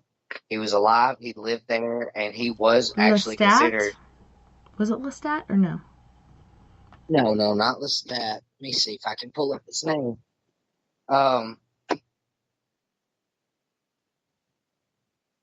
They figured out that he was like, he was a count that, and he's the one that Jacques Saint-Germain. Saint-Germain. Rings a bell. Yeah, Jacques. Jacques?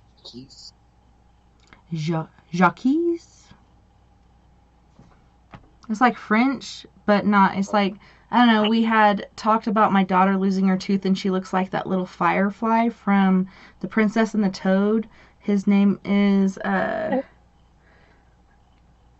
holy shnikes. I had it just now. Holy shnikes. I mean, like, it was like,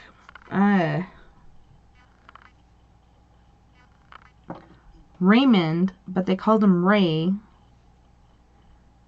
And he had all these, like, gapped out teeth and some missing teeth, and my daughter lost her front tooth, and the way that they kind of moved around during that episode of her tooth getting ready to be loose was so weird. But yeah, she's reminding us of that firefly Raymond, aka Ray from The Princess and the Toad.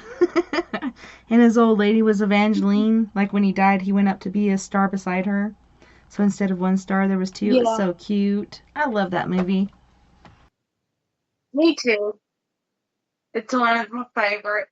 Okay, and then Asher over it, but it's one of my favorite.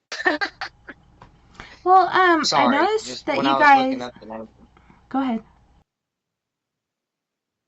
I was gonna say, when I was looking up the name of the guy, in New Orleans, I was talking about, a study came up from Louisiana State University that they, as of October 31st, 2019, a study came out now after 5 years of research done by doctoral candidates at Louisiana State University.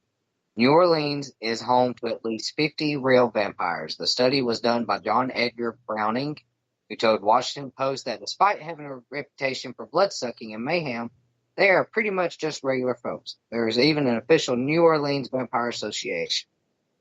I thought that was funny or weird. Funny or weird? Yeah. Or maybe both.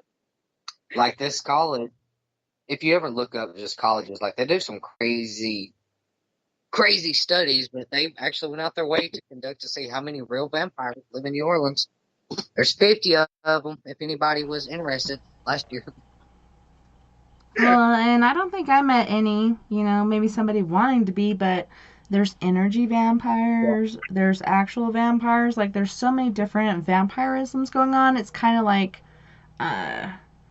segregated different groups. Yeah. I want to meet a shapeshifter. That is my life goal. I want to meet a shapeshifter, werewolf, whatever you want to call them. I want to meet them. You should come to the Four Corners, you guys. I will show you around. We're actually talking about coming up your way next year, because we've been going up north to Ohio with our other team that's up there. We've spent a lot of time in Ohio and up north. We haven't even brought their name up, have we? Yeah. We did? Not yet.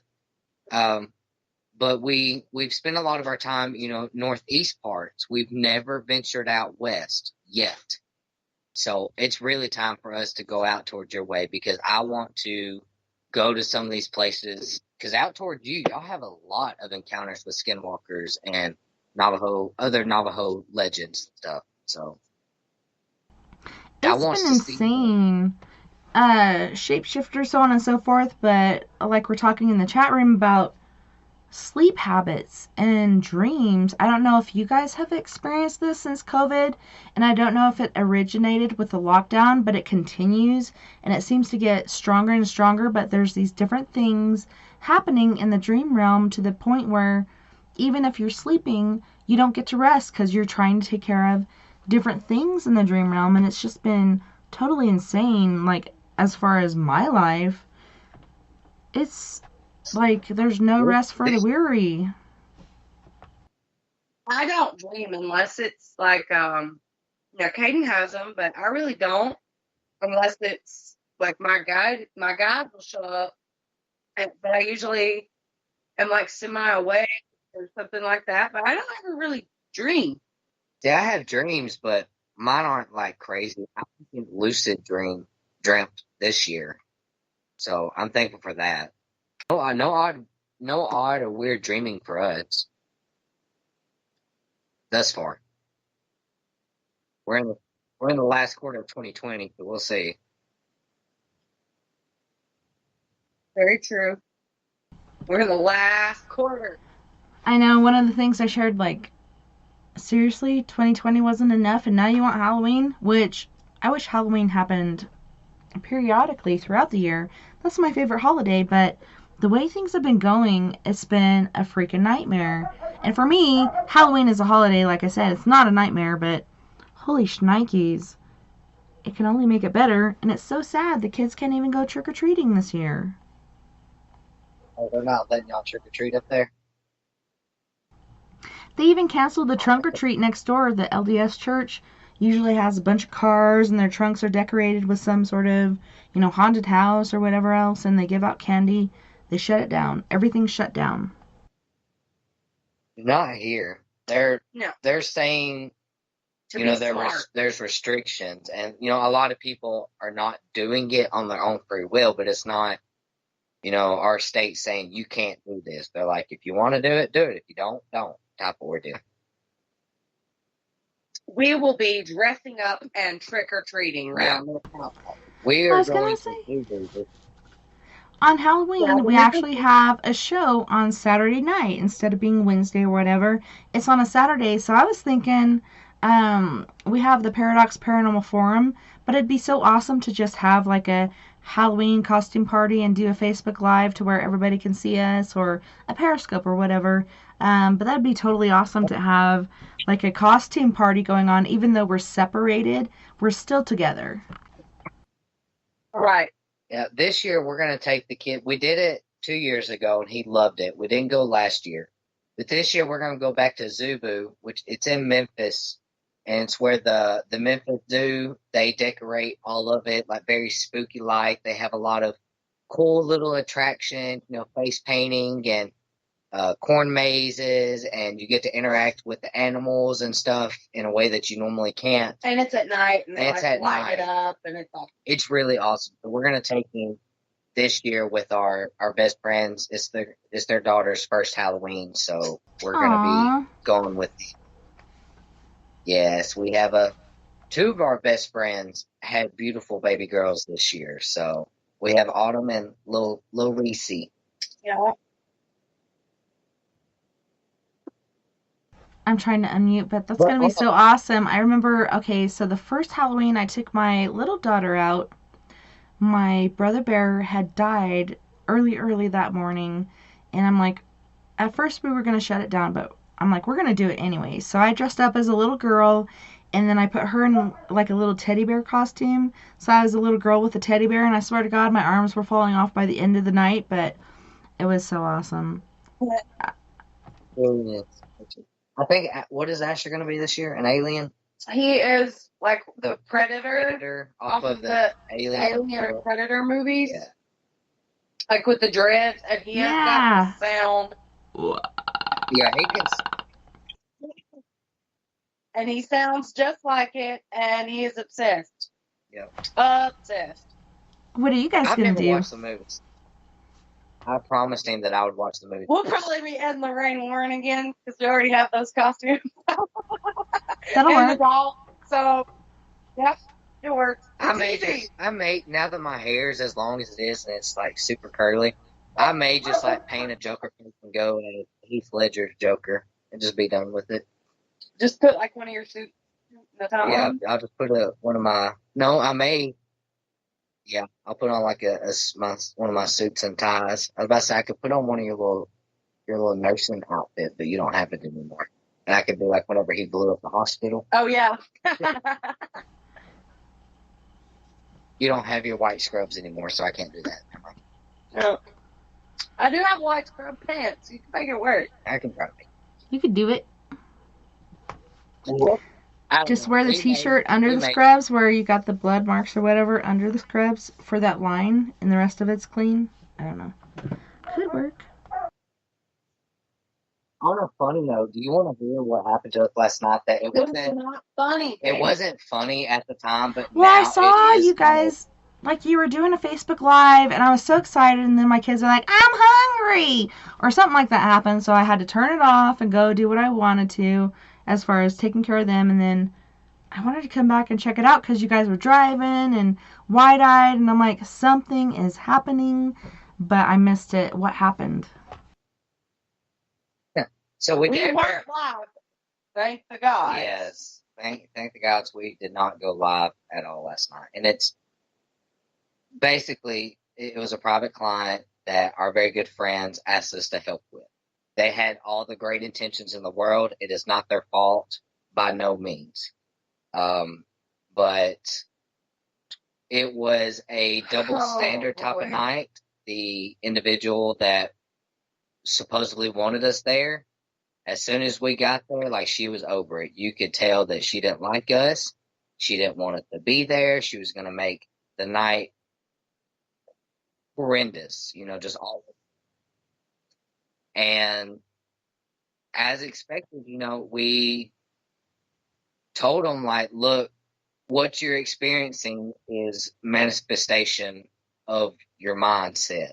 The way that you are and what you're doing is why you are experiencing this. And we were ready to go within like the first hour, because I was like, there's really no sense in us being here because they're not, this individual is not open to what we're saying. She's, making a joke out of everything. And like, it's just not, there's just no point on us being here. But, the other person that lived there genuinely wanted to know what was going on. I think it was because he was scared. Because, he was scared, and he wanted to know what he saw. He wanted to be sure that he wasn't going crazy. So, moral standings, we stayed to try to get some clarifications for him. The girl didn't care. She was making a mock out of everything, a joke out of everything, just degrading. It was bad. So we stayed, and we specifically wanted to stay between the hours of 1 and 3 because that's when they said everything kind of hits the roof, between 1 and 3. And I wanted to make sure we were there. And it was a little past 1. And I'm like, we've gotten a couple of things. We got a cool EVP that we thought said or think says, get back, which, I was actually, we were all surrounding the equipment as I was doing a burst EVP session. And you can hear the 2 syllables, do, and it was very muffled. And I listened to it like 80 times probably. And I was like, I think it's really saying get back. Like we need to get back from the equipment and they'll feel comfortable using it. But nothing else happened. And then everybody ended up in the basement with us, which was fine. And I was like, you know what, Alyssa, let's do a sensory deprivation. You haven't done one in a while. Why don't you just try and let's just see what happens. See if we can get these spirits talking so we can figure out who it is, what it is, why it's here, and if it's okay to stay or not. And like I always do, I explain, what sensory deprivation is. Make sure they understand that Alyssa will not be able to hear the questions that we ask. She's got in earphones and she's listening to a spirit box on high volume. And we're going to ask questions and I'm going to write down the answers that Alyssa says. Just know that she's channeling spirits when she's doing this. Whatever she says is coming from the spirit, and it's not her unless she says our code word. And we have a code word so that I know that it's her talking and not a spirit talking. So we're doing this, and we get the name of a lady spirit, and it's really just talking a whole bunch of nonsense. I'm getting some direct answers, but the rest is just like this spirit is talking with another spirit. They're just not interested in us. And this session went on for like 35 minutes.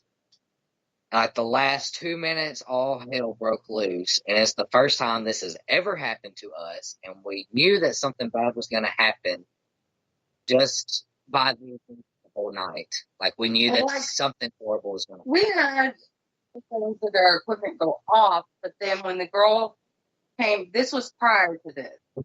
When that specific person in the house came down there, all of it stopped. Like, it was like dormant. Like, whatever was there couldn't stand her. I don't know. I have my beliefs on that, but anyway, go ahead. Yeah, so the last 2 minutes is when all hell broke loose. Like, tension was already high because, like I said, this individual was all over the place. She was not in her right mind, and everybody can get my drift on. She was just not in her right mind. And I had,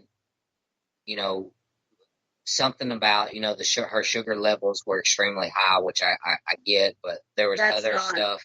There was other stuff going on in our opinions.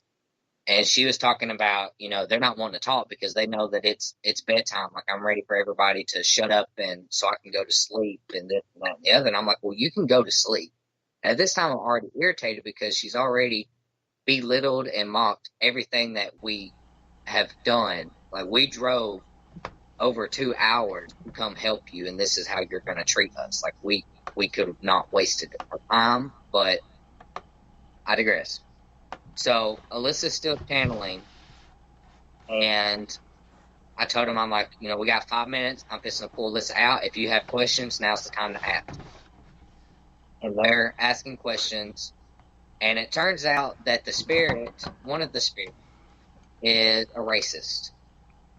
And again, this is Alyssa channeling, and everybody that knows what a sensory depth is, channeling the spirit personally. Like, it's not her thoughts, her mouth, but it's not her thoughts. It's not what she thinks or really what she's saying. She's just repeating what she's saying. And The word, just this, like insert word here. Yeah, insert word here did some very racist comments. And the lady just lost her shit, thinking that Alyssa herself was saying these racist comments. She wasn't like I said, she wasn't in her right mind. So she's not understanding that Alyssa is channeling something, not Alyssa speaking per se. And it ended up being so bad that she was like, get the F out my house, get the F out my house. You're a racist, get the F out my house. And I'm like, trying to tell her, like, we need to figure out which spirit is the racist so that we can get rid of it, because you want the other one to stay, correct? Okay, well, I can make all the spirits go away, but if you just want the racist gone, I have to get the name. And she just wasn't understanding. She was like, no, she's a racist. You heard what she said, and she just would not get it. And she's like, get out my house. And I'm like, you know what? We're gone. So we got all of our stuff, and then, like, as we're walking out the door, she's like, you guys don't have to leave. You can spend the night. And we're like, no, we're good. We're going home. She doesn't even realize what happened. It's so weird how things pop in and out, and you have that moment of clarity and that moment where you're gone, and you don't even realize till later on when people say things what has happened. Like, that is how skillful these things that are trying to make things not happen that need to are prevalent. It's so crazy. I mean, we've came across, when you're dealing with the paranormal and you go to a lot of these areas that have a lot of historical value to them, or homes or whatever, you're going to come across old school spirits that, unfortunately, back in that day, racism was ridiculous. And you're going to come across them. And as a team, you can either choose to ignore them or choose to communicate with them. We choose not to communicate with them. As soon as they start being racist or ugly, we don't give them permission to speak anymore. We stop them. Like, no, if that's how you are, we have no interest talking to you. You need to step back, and if somebody else wants to come back and talk, so be it. But if you're going to be nasty and racist or homophobic or anything, like, we're not going to talk to you. Right. Yeah. And this spirit, we still don't know who it is, which one it was, because it wasn't the main one that was talking. You know, said some choice words or phrases, and it flew all over this lady. And I hate that it happened, and it's unfortunate, and I get that it's a very touchy subject, but, you know, it was one of those, like, okay, I explained to you what was going on. We're all still, and even the husband was still like, it's not what you're thinking it is. He's not the one that's racist. It's the ghost. Words. It's the ghost that's in the house. We need to get rid of the ghost. And I just told him, I was like, don't think about it. You know, if something starts happening, you have our number. Call us. We won't come back, but I will tell you how to cleanse and take care of yourself. You know? Well, I like how you Or I guys guess shut it down when the feelings and the energies aren't necessary or prevalent. There's hateful stuff going on, belittling stuff, like, cut it off right away. We're not going to let that happen, because they do tend to do that to try to distract, to get feelings to go a certain direction. And if you're empathic, it can really cause chaos. So for you guys to cut that off and say, no, we're not doing that. We're going to cut off. We're going to take a break. We'll come back and do something else. I really give you guys kudos for doing that, because that's not feeding the entity what it wants. They want that negativity, that contention. Exactly. And you know, whenever it said that comment, I had asked 2 more questions, because I wanted to know, was it the spirit that we were talking to that we had the name of, or was it somebody else? I just wanted to make sure that I understood which one it was before we started doing the cleansing, because whenever we do a cleansing, they wanted the one to stay because she wasn't causing no harm, the one lady spirit, and they wanted they all know the other of. ones away. Right, that they know of. But that's what I was trying to do, was trying to decipher real quick of if it was the lady spirit we had been contacting, or if it was somebody new. It's not that I was going to sit there and talk to it and ask it a bunch of questions. Like, I have to point blank ask, who the hell said that? Like, who are you? Tell me your name now. But by then, the tensions had rose, and the lady of the house was belligerent and angry, and I hadn't even pulled Allisa out of the sensory deprivation yet. And, you know, the lady was walking towards Allisa like she was about to fight Allisa. So I had to jump in, and it was a bad situation. It's funny-ish now, because it's like, dang, that really did happen. Like, we've never had that happen to us ever, but it's a learning experience, you know. Now we know, no matter who it is or what their connection to us is, if we go somewhere for a private client, and as soon as we step in there, if we get that feeling that it's just going to be Something a wasted off. trip, we're not even going to unpack our stuff. We're going to be like, you know what, we cannot help you. I can put you in contact with somebody else if you would like, but we're not the best fit, and walk away. Like, now, that was our learning lesson from it. I honestly feel like, had we listened to... If we had listened to you from the get-go, we would have never put up in the house. Yes. Because she had already started getting sick and, like, almost throwing up sick. She's like, something doesn't feel right. Something bad is going to happen. Like, it wasn't necessarily something bad in the house. I kept telling them on the way there that something was off. It didn't feel right. However, you know, just so you know, I haven't done anything in a while where I just, like, opened myself completely up. So in the back of my mind, I was like, maybe it's just because you haven't fully went all in. Maybe that's what it is. And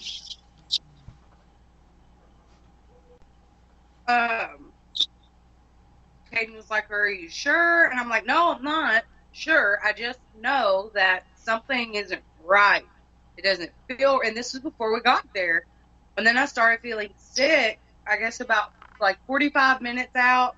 And the closer we got, like they weren't even telling me we were close. And we didn't have the GPS on in our vehicle because we were following a vehicle to the location. And I was like, yeah, we have to be getting close, because, I mean, it was to the point where I was sweating. Like, you know, you get nauseous, and, like, right before you throw up, you just kind of have that sweat. Yeah. Yeah, and that saliva in your mouth, you're like, pugh. I was like, we have to be almost there because it's getting worse. Mm-hmm. And then it's 20 minutes to actually get up and walk in the house because I just didn't feel good. And then after I walked in the house, I was like, oh, Caden, we're about to waste a whole afternoon. Like that. And that was before we ever introduced ourselves to her, before we met her, before anything of the lady of the house, like any of that. It just was very obvious to me that we were in for a poop show. Yeah, shit show. It's okay. We're all adults here. You can cuss if you need to, but yeah, I totally understand. And it's crazy when that happens, but I hate to cut you guys off. We do have to go to our second break because we're late once again, you know, fashionably late. But we have Michaela Hay from Ontario, Canada with Nothing But Blood, Collapse, Pins and Needles, and Close. You guys don't go anywhere. We'll be right back after this musical break.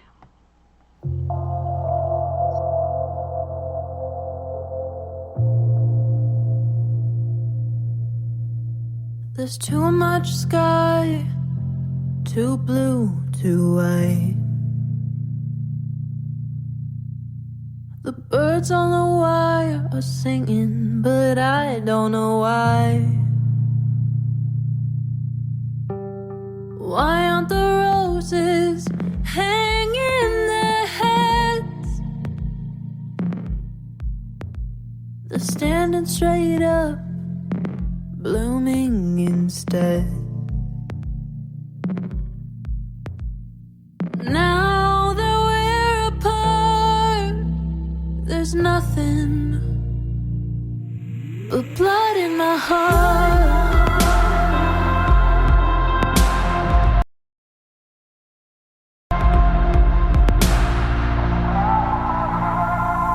Why does that guy have a smile on his face? Why is the sun even shining today? Why are the headlines talking about love? Don't they all know what happened to us? Now that we're apart, there's nothing but blood in my heart.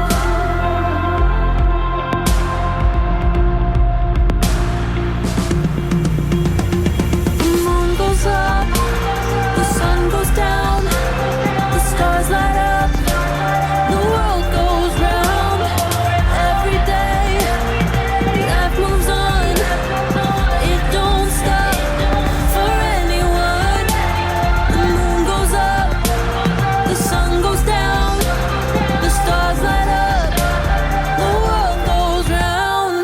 Every day, life moves on, it don't stop for anyone.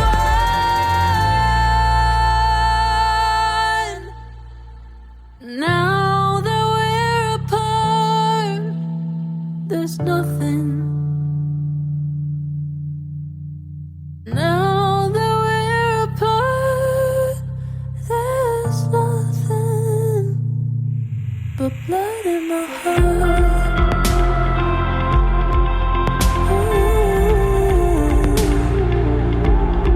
Blood in my heart.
Talking on pins and needles, every word through a microscope. You keep stomping down on the ground while I've been stuck on this tightrope. I just wanna say what I wanna say without your sentence. I'm not willing to do the time when I'm innocent, and I'm innocent. Talking on pins and needles. Talking on pins and needles. I'm gonna hang it up, hang it up, hang it up. And I'm done, and I'm done, and I'm done, done, done. I'm gonna hang it up, hang it up, hang it up. And I'm done, and I'm done, and I'm done, done, done. I'm gonna hang it up, hang it up, hang it up. And I'm done, and I'm done, and I'm done, done, done. I'm gonna hang it up, hang it up, hang it up. And I'm done, and I'm done, and I'm done, done, done. Walked on my share of thin ice with your blowtorch at my feet. You won't ever see me beg, so take this tongue off your leash. I'm gonna say what I wanna say, don't need permission. Interpret it how you want, it's my decision. Talking on pins and needles. Talking on pins and needles. I'm gonna hang it up, hang it up, hang it up. And I'm done, and I'm done, and I'm done, done, done. I'm gonna hang it up, hang it up, hang it up. And I'm done, and I'm done, and I'm done, done, done. I'm gonna hang it up, hang it up, hang it up. And I'm done, and I'm done, and I'm done, done, done. I'm gonna hang it up, hang it up, hang it up. And I'm done, and I'm done, and I'm done, done, done. Dancing on shattered glass, kicking the pieces all around. My safety has been broken, this is now a hunting ground. Talking on pins and needles. Talking on pins and needles. I'm gonna hang it up, hang it up, hang it up. And I'm done, and I'm done, and I'm done, done, done. I'm gonna hang it up, hang it up, hang it up. And I'm done, and I'm done, and I'm done, done, done. I'm gonna hang it up, hang it up, hang it up. And I'm done, and I'm done, and I'm done, done, done. I'm gonna hang it up, hang it up, hang it up. And I'm done, and I'm done, and I'm done, done, done. I'm gonna hang it up, I'm gonna hang it up, I'm gonna hang it up, talking about, I'm gonna hang it up, I'm gonna hang it up, I'm gonna hang it up, talking about, I'm gonna hang it up, I'm gonna hang it up, I'm gonna hang it up, talking about, I'm gonna hang it up, I'm gonna hang it up, I'm gonna hang it up.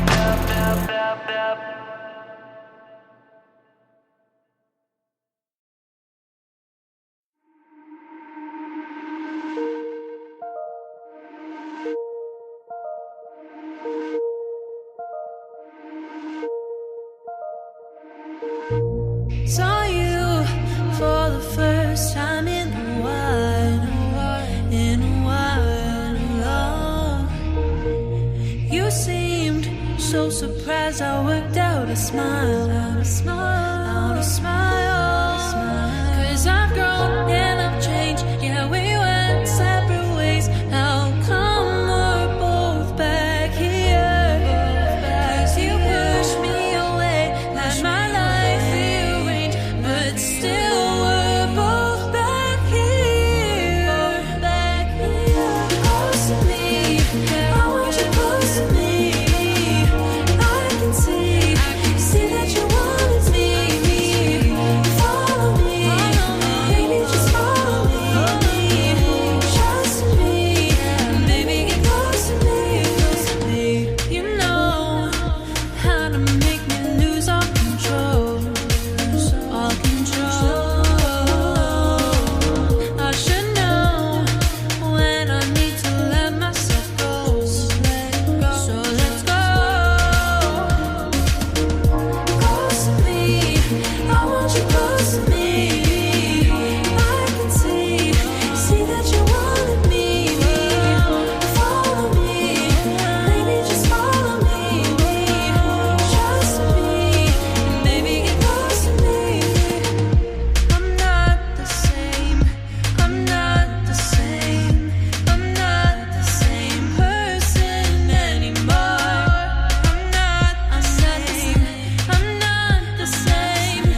Welcome back, and thanks so much for joining us tonight on We Are Paradox Media's Late Night in the Rockies. Tonight we are joined by Allisa and Caden Mask from Southern Ascension. Welcome back, you guys. Oh, yo, we're having fun on the show. What? I almost said in the butt, but not really. But we have been having an awesome time talking about different things, and we haven't even pinpointed things that we should be talking about. Is there certain things that you guys would like to share with our audience, even if it's, bare bones, not getting into the nitty-gritty of some things coming up? So, like we said, with the new page, a lot of the stuff that we do, we no longer wanted to do because, it's not unique to us. So we found our footing with a new opportunity, I should say. And we are finally, after 3 years, starting to get into these places local to us. So next year, for those of you that follow our page, get ready because we're going to be going to a lot of different places. We're going to be doing different experiments.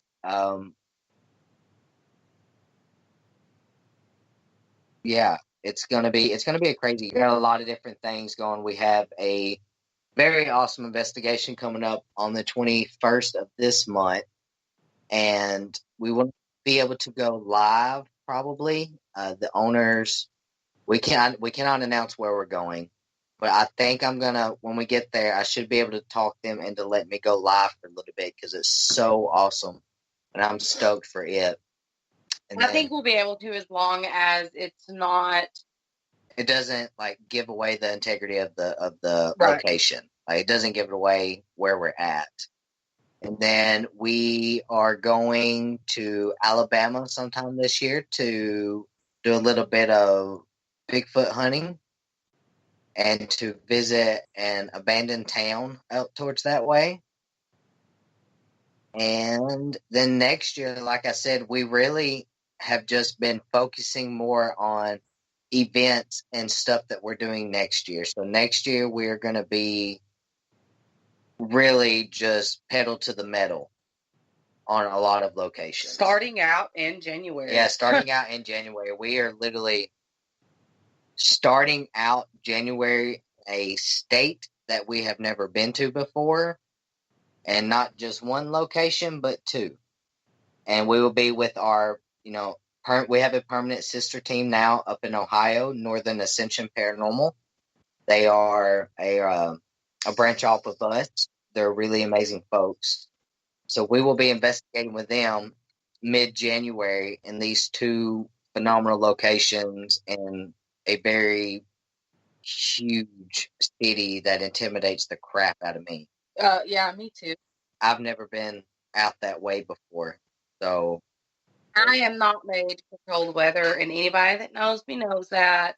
I don't do it. I complain about it. You don't hear me complain about the heat in the summer, but I will complain about winter. I hate it. And we decided we were going to go to the coldest place in the United States in the month of January.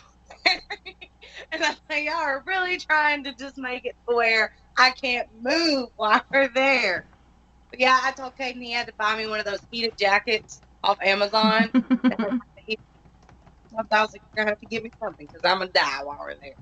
But yeah, I'm excited about it, but I'm not going to lie, I'm nervous about the weather. I'm nervous. Because in Mississippi, we don't have winters like that. no. Our winters are at the lowest 40 degrees. And I can't stand it then. So I'm pretty nervous about what it's going to be like. Yeah, because when we're going, there's probably going to be 2 feet of snow. And I haven't seen snow in I don't know how many years. I think the last time we got snow in Mississippi was 2009.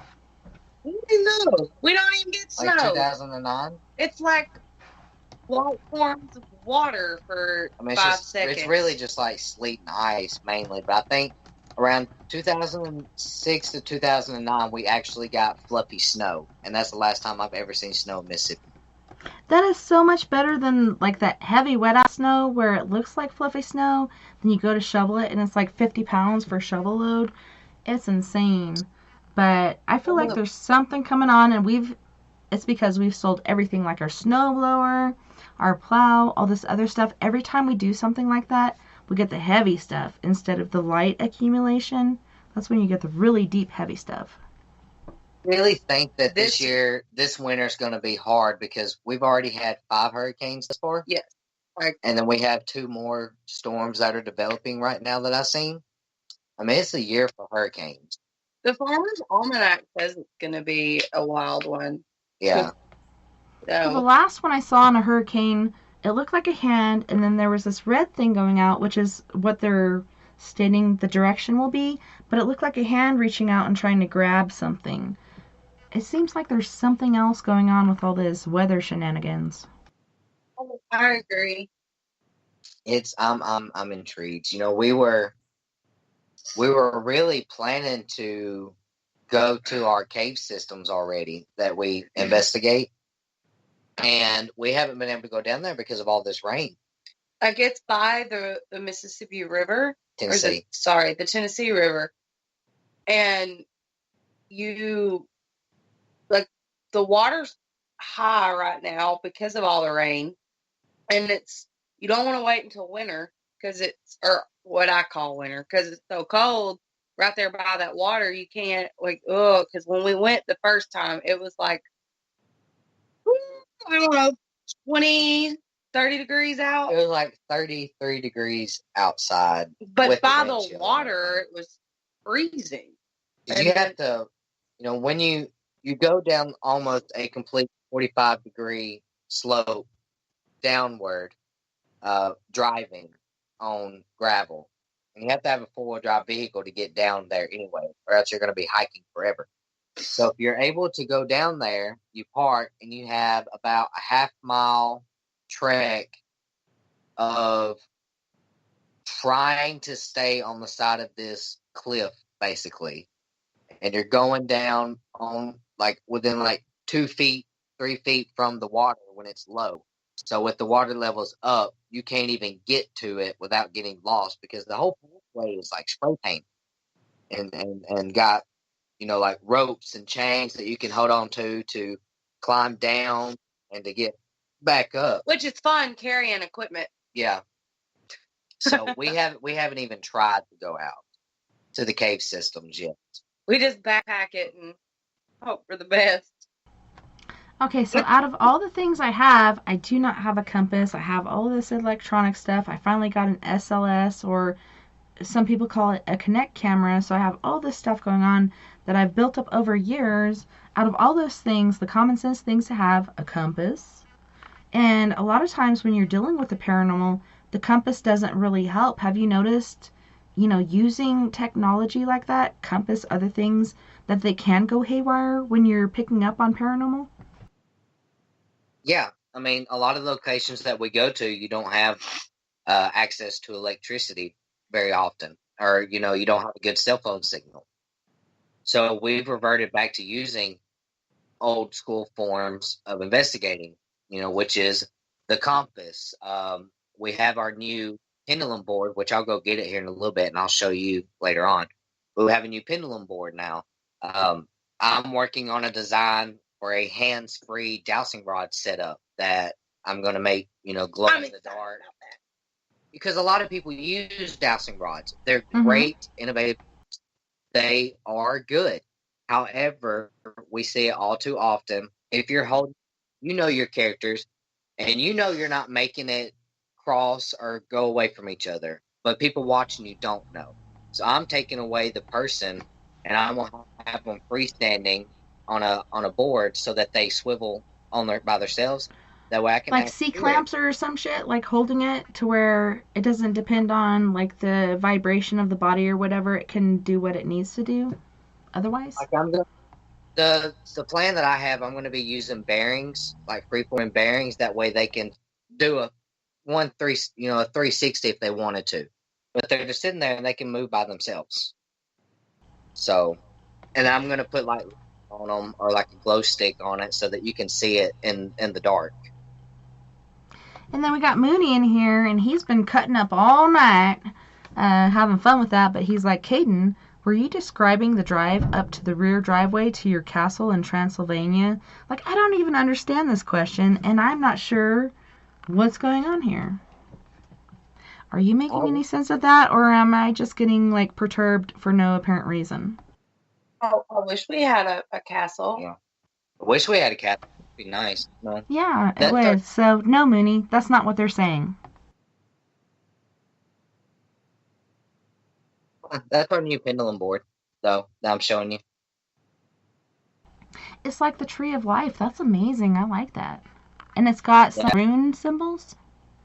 Yeah, it's got some runes on the bottom. It's got the normal alphabet, and it even has the element symbols at the top. And it's got the numbers. And what I liked about this one is it has the yes and the no already burnt into it. And unknown. It says unknown. Yeah, and it says unknown. And the yes and no are burnt in there twice. Yeah, and so if it's going, it can either choose to go back and forth on yes, or it can just go to one side for yes, whichever way it wants to do it. So, some pendulums, they're different ways. They, some of them have it in a circle, all the answers in a circle, or some of them have them. I've never seen anything quite as intricate as that. Like, you have the Tree of Life, you have yes twice, no twice, and then you have different runes and alphabet and numbers and so on and so forth around. Did you guys do that yourself with like a wood burner thing or what? No, we actually bought this at the MadCon that we went to a couple of weeks ago. Well, you can tell that's like handmade. That's awesome. And the lady, she does this all by hand. So I was like, I can not. Like, I'm gonna have to buy something. That's beautiful. We bought our child. She made wands, like handmade wands. So we brought Asher one of those home, and anybody that's ever heard us talk about him, he was super bad. No, I'm still working on. I bought a wood burning kit, and there's a lot of different things that I'm going to do. Not Ouija board, but more of a more intricate and different words for a pendulum to hit. Not just yes and no and the letters, but male, female, north, south, stuff like that. Random words so that it can pick on a wide board. So we have lots of ideas. I have lots of ideas. It's just actually sitting down and doing them. And another idea, me and Brian, which Brian is a part of Northern Ascension, me and him had talked about. You see a lot of these teams. They do they're getting into the spritz. Pictures, photos. They'll take like a spray bottle or like a Febreze bottle. Spirit photography. Yes, like spirit photography. You have a flashlight down, you spray the mist over the flashlight, and you snap some pictures. Instead of doing that, we're going to figure out and reverse engineer a fog machine so that the density is just right for the spirit photography. So that's another thing we're going to be doing. With fog, it's going to fall to the ground because it's high in density. It falls straight down. So I wanted to make it lighter so that it stays up in the air longer instead of just falling. So that you can take pictures. Because I think you could get some awesome, interesting pictures in fog and stuff like that, especially in a room. Would you want to say, Harry? I don't remember. I'm sorry. You're good. I interrupted you. I got a yes or no coin that it's flat enough that you can stand it up, like it stands.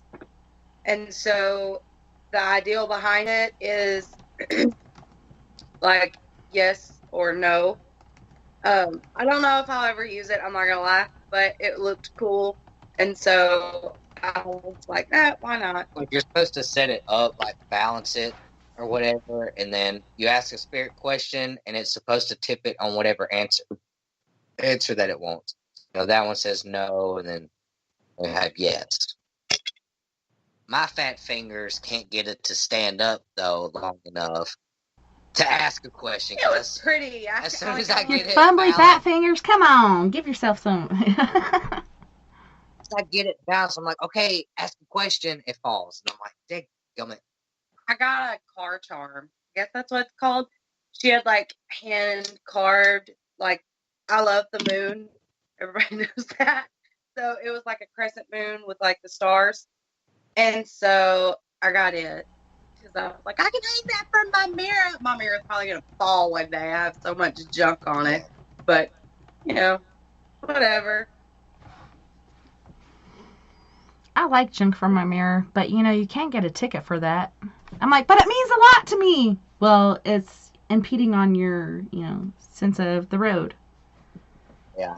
No, it's not. None of mine really hang down. Not on my watch, bitch. You want to argue? No. Can you just write me the ticket? We don't have that type of law in our area of Mississippi. We probably do. We just don't know Well, it. the cops don't enforce it. So, I mean, once upon a time, she had a crap ton of stuff in her, hanging on her mirror. My stethoscope stays there, and like, I That don't is know. important. My uncle did that. Every time I got in his truck and drove it, his stethoscope right there. Most important. Yep, hers is still in there. The beats from New Orleans were still in there for the longest of time. My wife beads that I got the night before we got married, like, they're huge, and you can't, Sarah, like, you cannot, because they're like the ginormous ones, you can't hang. So Yeah, let's they're- hang it. Can't. I could just But see him no. like trying to swing around and they're coming apart because they're so heavy and whacking people's heads off. Not make it curve too fast because they're liable to like knock you out. They hit you on Yeah. the side of the head. Depends on the sharpness on the end of the bead. You never know. Somebody could get whacked. So I see you got cards in your hands, Alyssa. Did you want to like try to do some one card readings or anything? Because I kind of feel like I need one after all the shenanigans I've been through lately, and I'm going in a certain direction, and a lot of people aren't happy with me about it. But I don't know. I feel like I have a certain stance in this. I'm trying to build something, and people are going behind my back and doing things, and I don't know if that's their interpretation or their meaning. Like I don't think they really meant to do it, but they did. And so it just kind of puts my walls up, you know what I mean? In the past, I've learned to put my walls up due to certain things, and so I'm like, am I being paranoid, or am I thinking this for a reason, or what the hell is really going on? So I'd like a one card reading for sure, and I don't know if anybody else would, but if you would like one, just give us a number, I think, in the chat. Just I didn't have them. I had my phone. I don't actually have cards here at the moment. Yeah, my daughter took mine, and I was like, hey, bring those back and bring back Nova's dog carrier so she could put her dog in there because we just got them fixed, but she didn't bring back either. And so I'm just like, okay, I'm still kind of... yeah. Well, all of our equipment and her cards and stuff stay at our office room now, which is at her mom's place. Now I feel horrible. I should So have we got them. We don't have anything. Like, we just have the equipment that we took last night still in the truck, but that's just because I didn't feel like dropping it off last night or this morning. Yeah. So no, have you guys done that due to like things popping up at your house, like different activity and different things like that happening? No. been Honestly, pretty quiet. it's been relatively quiet here. We did it because we don't have any.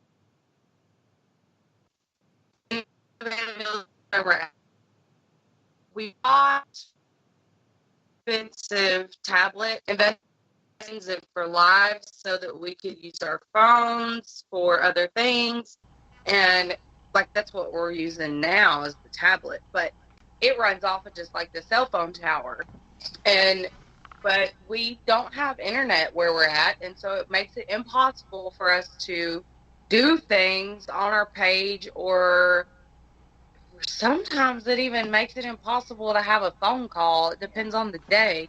I know But- it's been crazy. Like in the past, we've done like just by phone, but it's so awesome that I can look at you two right now and see what you're doing and feel your energy and stuff. Like when you're listening, you can still pick up on the energy, but it's not the same as seeing each other. Yeah. We're just chilling, as you can see. Like I Yeah. said, I'm just rocking away, just listening and hanging out I know. Your tie-dye blanket. with my time. I could do that too, but mine would creak. We had all of our stuff set up in our shed once upon a time, Yes. but you do not get cell phone service out there. And like she said, we can't get internet where we're at, and we couldn't bring all of it inside simply because our house is not big enough for all the crap that we have. Like it's not. All the crap we have for that plus the crap in our house, like it's not big enough. So our mom has like a 4-bedroom, 5-bedroom, 2-bath house, and I'm like, look, you're by yourself. Can we take over one of these rooms for just the office area, so that because she has internet and all that. I'm like, that way we can come over here, and when we want to go live, or if we have a interview that we have to do, that's we have to be on there in a very good internet area. So, and to keep all the equipment, because I was so scared if I kept our equipment in our house, my kid would be nosy and break something by accident, Yeah.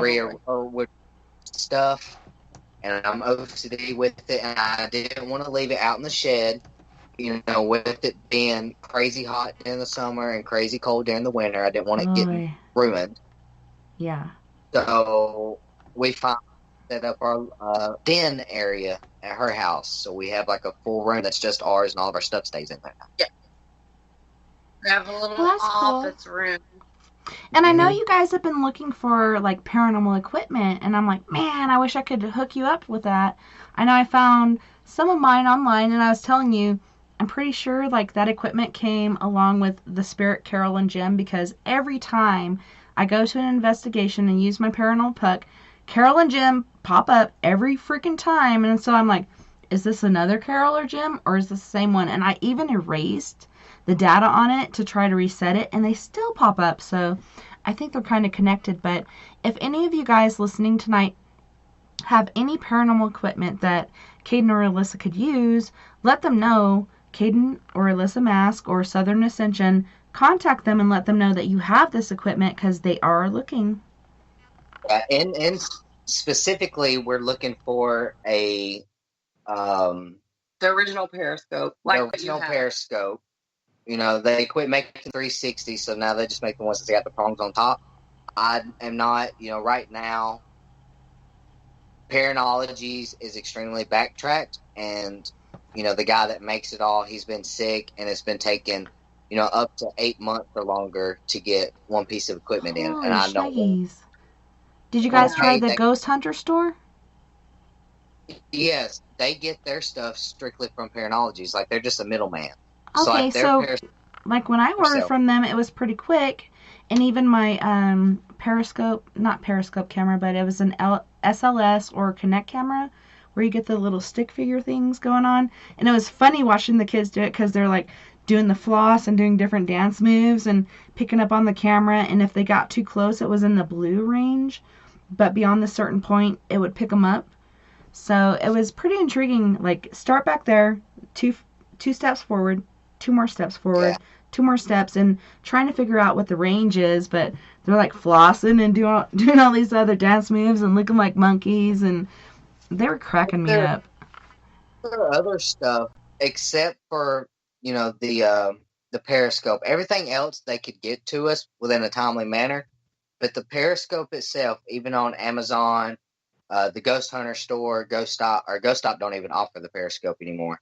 But if you look up Periscope trying to buy it, it still directly comes from Paranologies. And this time last year, he had a huge influx of orders for a new device that he had, and he hand makes everything. Him and his wife, or him and his girlfriend, and that they got like 500 orders in 3 days, and they've never caught up, and that's why it's taking them so long to get stuff out. So I was like, if anybody's got a Periscope in particular that they would want to part with, we'll buy it. or a REM. We talked about a REM pod. That's really the only two things that we're interested in is the periscope and the REM pod. I want something that can be sat down and left, and they can play with it, and us not have to be there to watch it constant. I can put a camera on it and walk away and go do other stuff. I really want the periscope. Yeah. That's more for me. Like, I want one really bad. Well, I have one, and it's just like a little box with like 4 lights, and it's got an antenna, which the end of it broke off. So, like, I chewed on it and like put it in there and chewed on it to try to keep it in, but it still pops out. So I still have to attach it every time, but it still picks up stuff. And then we got the Periscope 360, which is more than I remembered paying. And Caden, you were gonna fix it for me because when I came out to Louisiana, it got broken, but it still works. Like, I can still see the lights coming through different areas of it. I haven't glued it back yet. I got some super glue right here. I'm ready to do it. I remember now, yeah, because 2 of your little thingies came off, or whatever. Yeah, it was like 4. Or 4 of them, yeah. Dang! Just super glue them bad boys back on. That's all I would They do. really abused my luggage. Like, I had this little carry-on, and they're like, I'm sorry, you can't take it on this little puddle jumper plane. We have to put it under. And so, I don't know what the fuck they put on top of it, but it broke like 4 prongs off of my Periscope 360. So I still use it, but you can see the light coming through it, but it doesn't go through the whole, I don't want to say telekinetic, but it's like a prismatic sort of tube where you can see the light coming through from whichever direction it goes. I still haven't glued it on, but I can still tell when the light lights up and which direction it's going, so I still use it. After it got broken, I swear to God, something's trying to destroy it. The batteries oozed its acid out in there, so I'm like, how do I clean this up without destroying it? I could use like a toothbrush with Coke on it or something like that, like Coca-Cola, not Coca. So Coca-Cola, try to scrub it with that and spray it off with Coke, because Coke, if you put it on your batteries, it'll get rid of all the acid. So I don't know. I don't know what to do. I'm kind of stuck now. I don't know. I don't know. I think something's trying to take it out. It might be. Damn gnomes. Them gnomes. My goodness. They don't like it. They don't like it a lot. Oh, they don't like it at all. They need to go home. They need to get home and eat some corned beef and hash and mind their own business.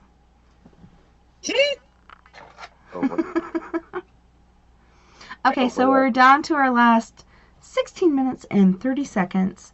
I know you guys were really hitting it hard, and then you came back, took a break, because life happens, and it happens to all of us. We're human.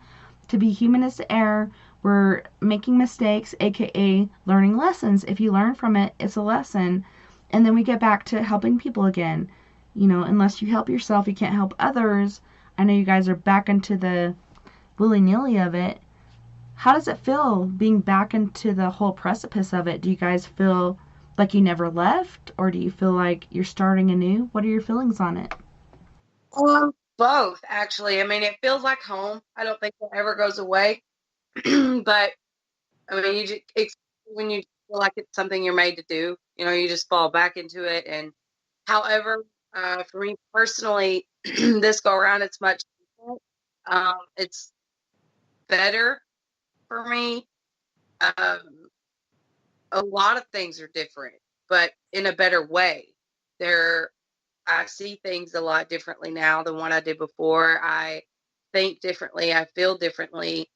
What I'm capable of doing is a lot different, and it works a lot different. And a lot of it's because I went through my own thing, and I've had so much personal growth on my own that I didn't have a choice but to look at things differently.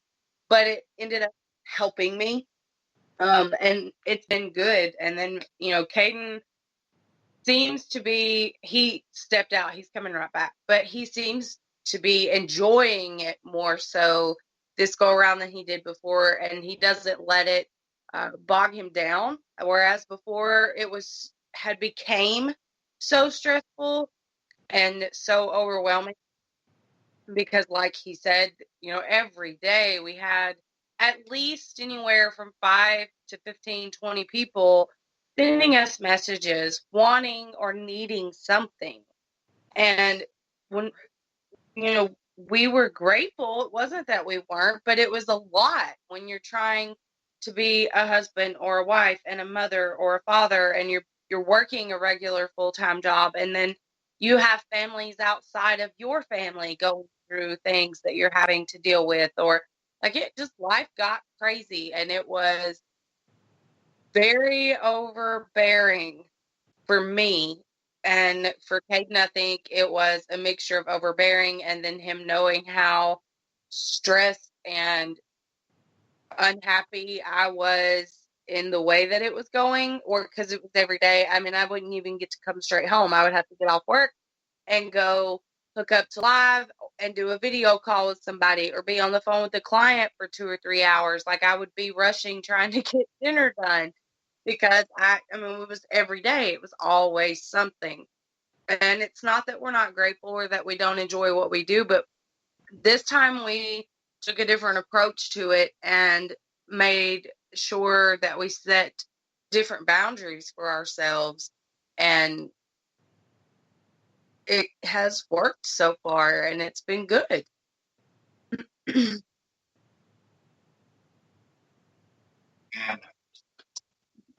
That's bad.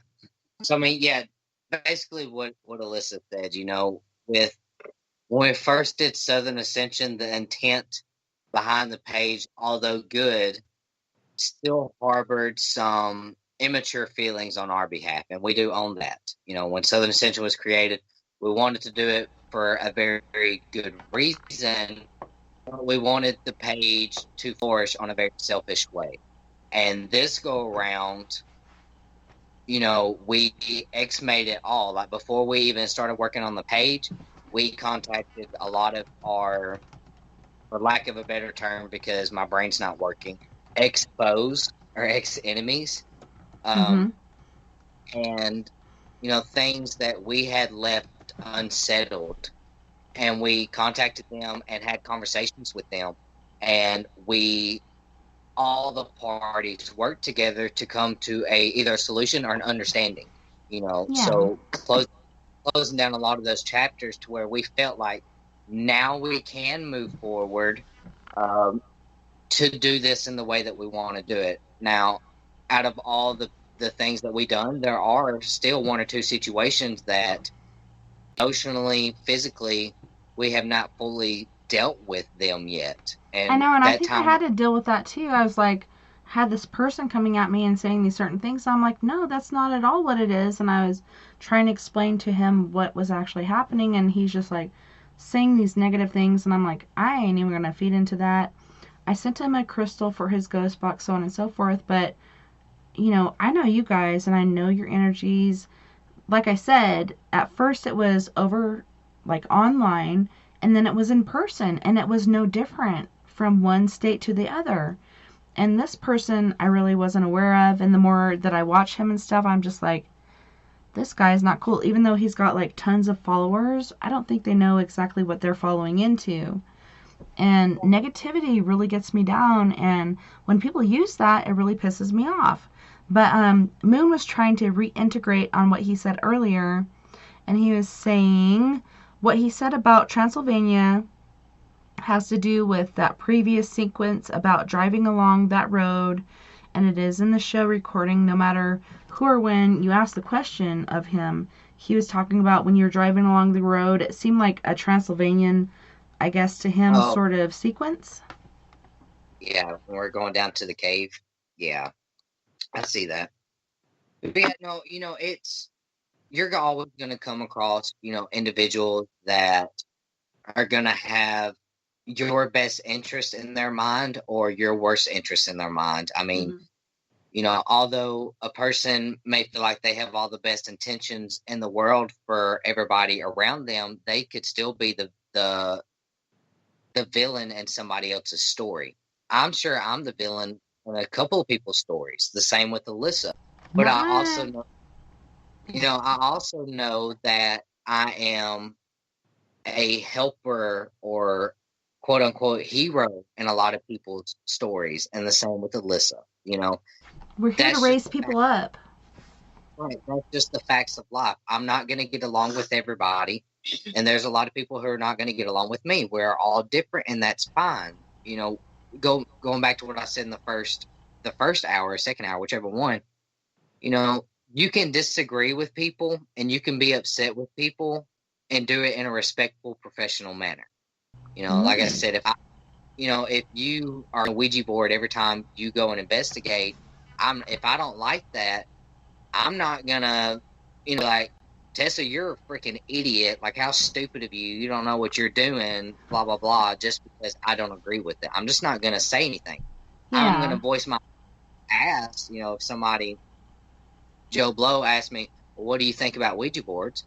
Well, I think that there's dangers to them, and I think that if you're unaware of how to use them properly, you should leave them alone and leave it at that. I don't have to bring up, team 1-800 Ghostbusters. I don't have to bring up, your name or nothing like that.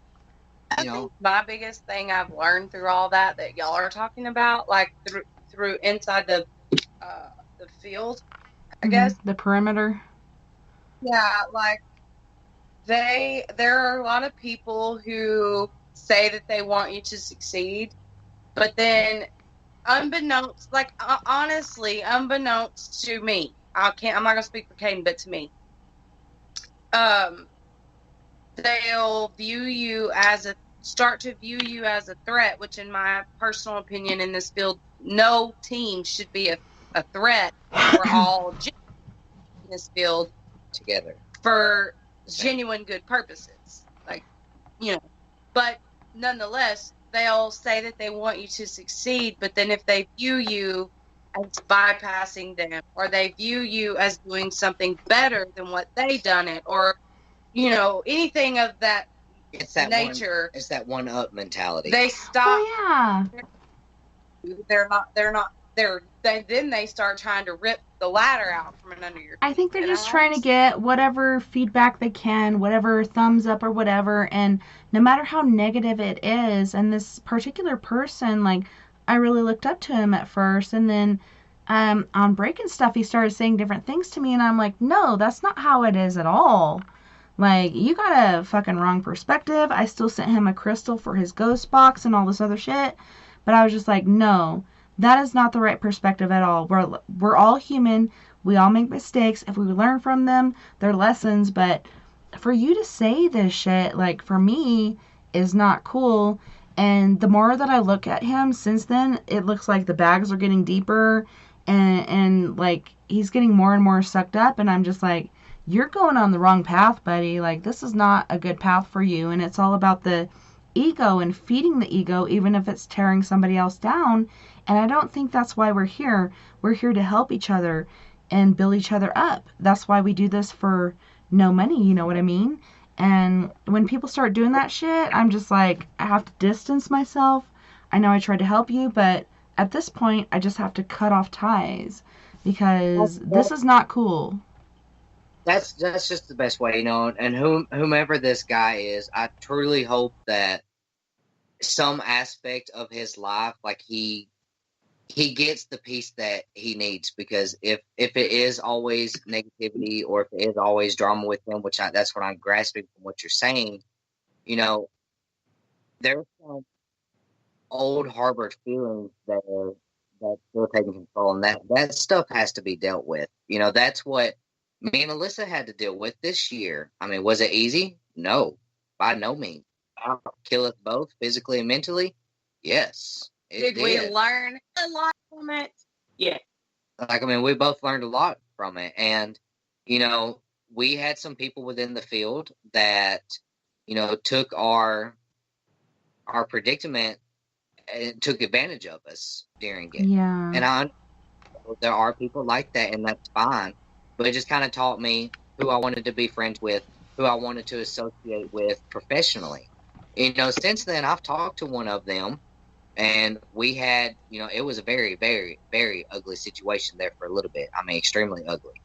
And it finally came to a head, and we finally spoke. And once we got both of our pieces out, basically, it's not that everything was A-okay. It was an understood thing of, you know where I stand and I know where you stand. I wish your business all the success that you want to happen, but this is it. Like, we're not going to be friends on a business level. We're not going to work professionally, but I don't wish you ill will. And I don't wish anybody any type of ill will. All I will wish them is everything that they deserve, whether that be bad or negative. That's determined to them. And that's my favorite quote for myself. I'm not going to wish you things. I'm going to wish to you what you deserve, whatever that may be. That's it. And only people who do sorry things for gratification have to be concerned about getting what they deserve. Because if you're not doing anything out of ill will and you're not, putting bad out, then you don't have to be concerned about deserving. Bad coming back in.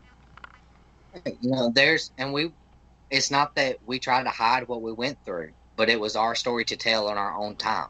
Right. Well, I think you guys came through it with flying colors, and, all of us go through these different things, and like I was saying, like, we're all humans. We go through these different things to make ourselves stronger.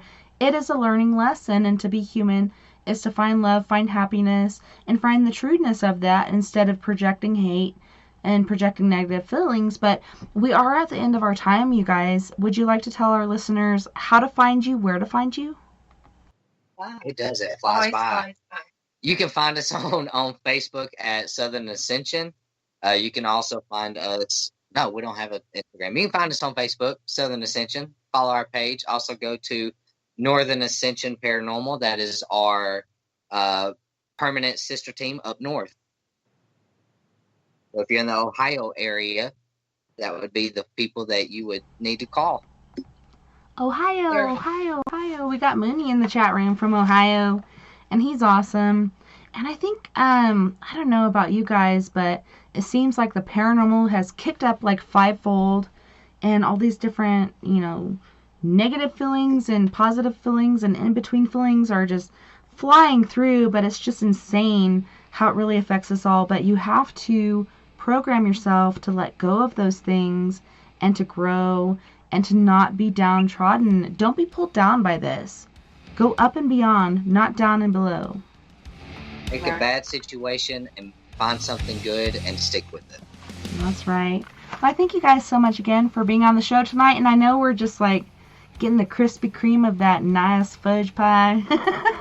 We haven't really gotten to the nitty gritty. So I hope we can do it again sometime in the near future. Absolutely. Love you guys. And God, I really enjoyed my time in Louisiana with you guys. And, I felt really bad. I brought my sister along and it caused like some chaos for me. I don't know about you guys, but I hope to get together with you guys again. We can go back to the French Quarter, go back to the cemeteries and investigate all that stuff we didn't get to touch on because we were into the Orbduction. But I'm so excited for you guys. Like, you got something going on with that. And I'm so stoked. I'm excited for them. I'm so excited for them. I really hope that in the future, everything that they wanted it to be will work out. I kept my promise, and that's what meant 2 years later. 2 years later, I kept my promise. So. It doesn't even seem like that. It seems like 3 months ago. It really doesn't. I told them it's just crazy way how the universe brings us all together. It started with you, and then, from you to us, and then from us to them. It's amazing. And I love you guys, and I'm so grateful to have found you because there's not a lot of us cool people. But thank you again for coming on. And thank you to all of our friends on We Are Paradox Media's Facebook, Spreaker, Twitter, iHeartRadio, and wherever else beyond the Omniverse you're listening tonight. I had a wonderful time. I can't wait to do it again.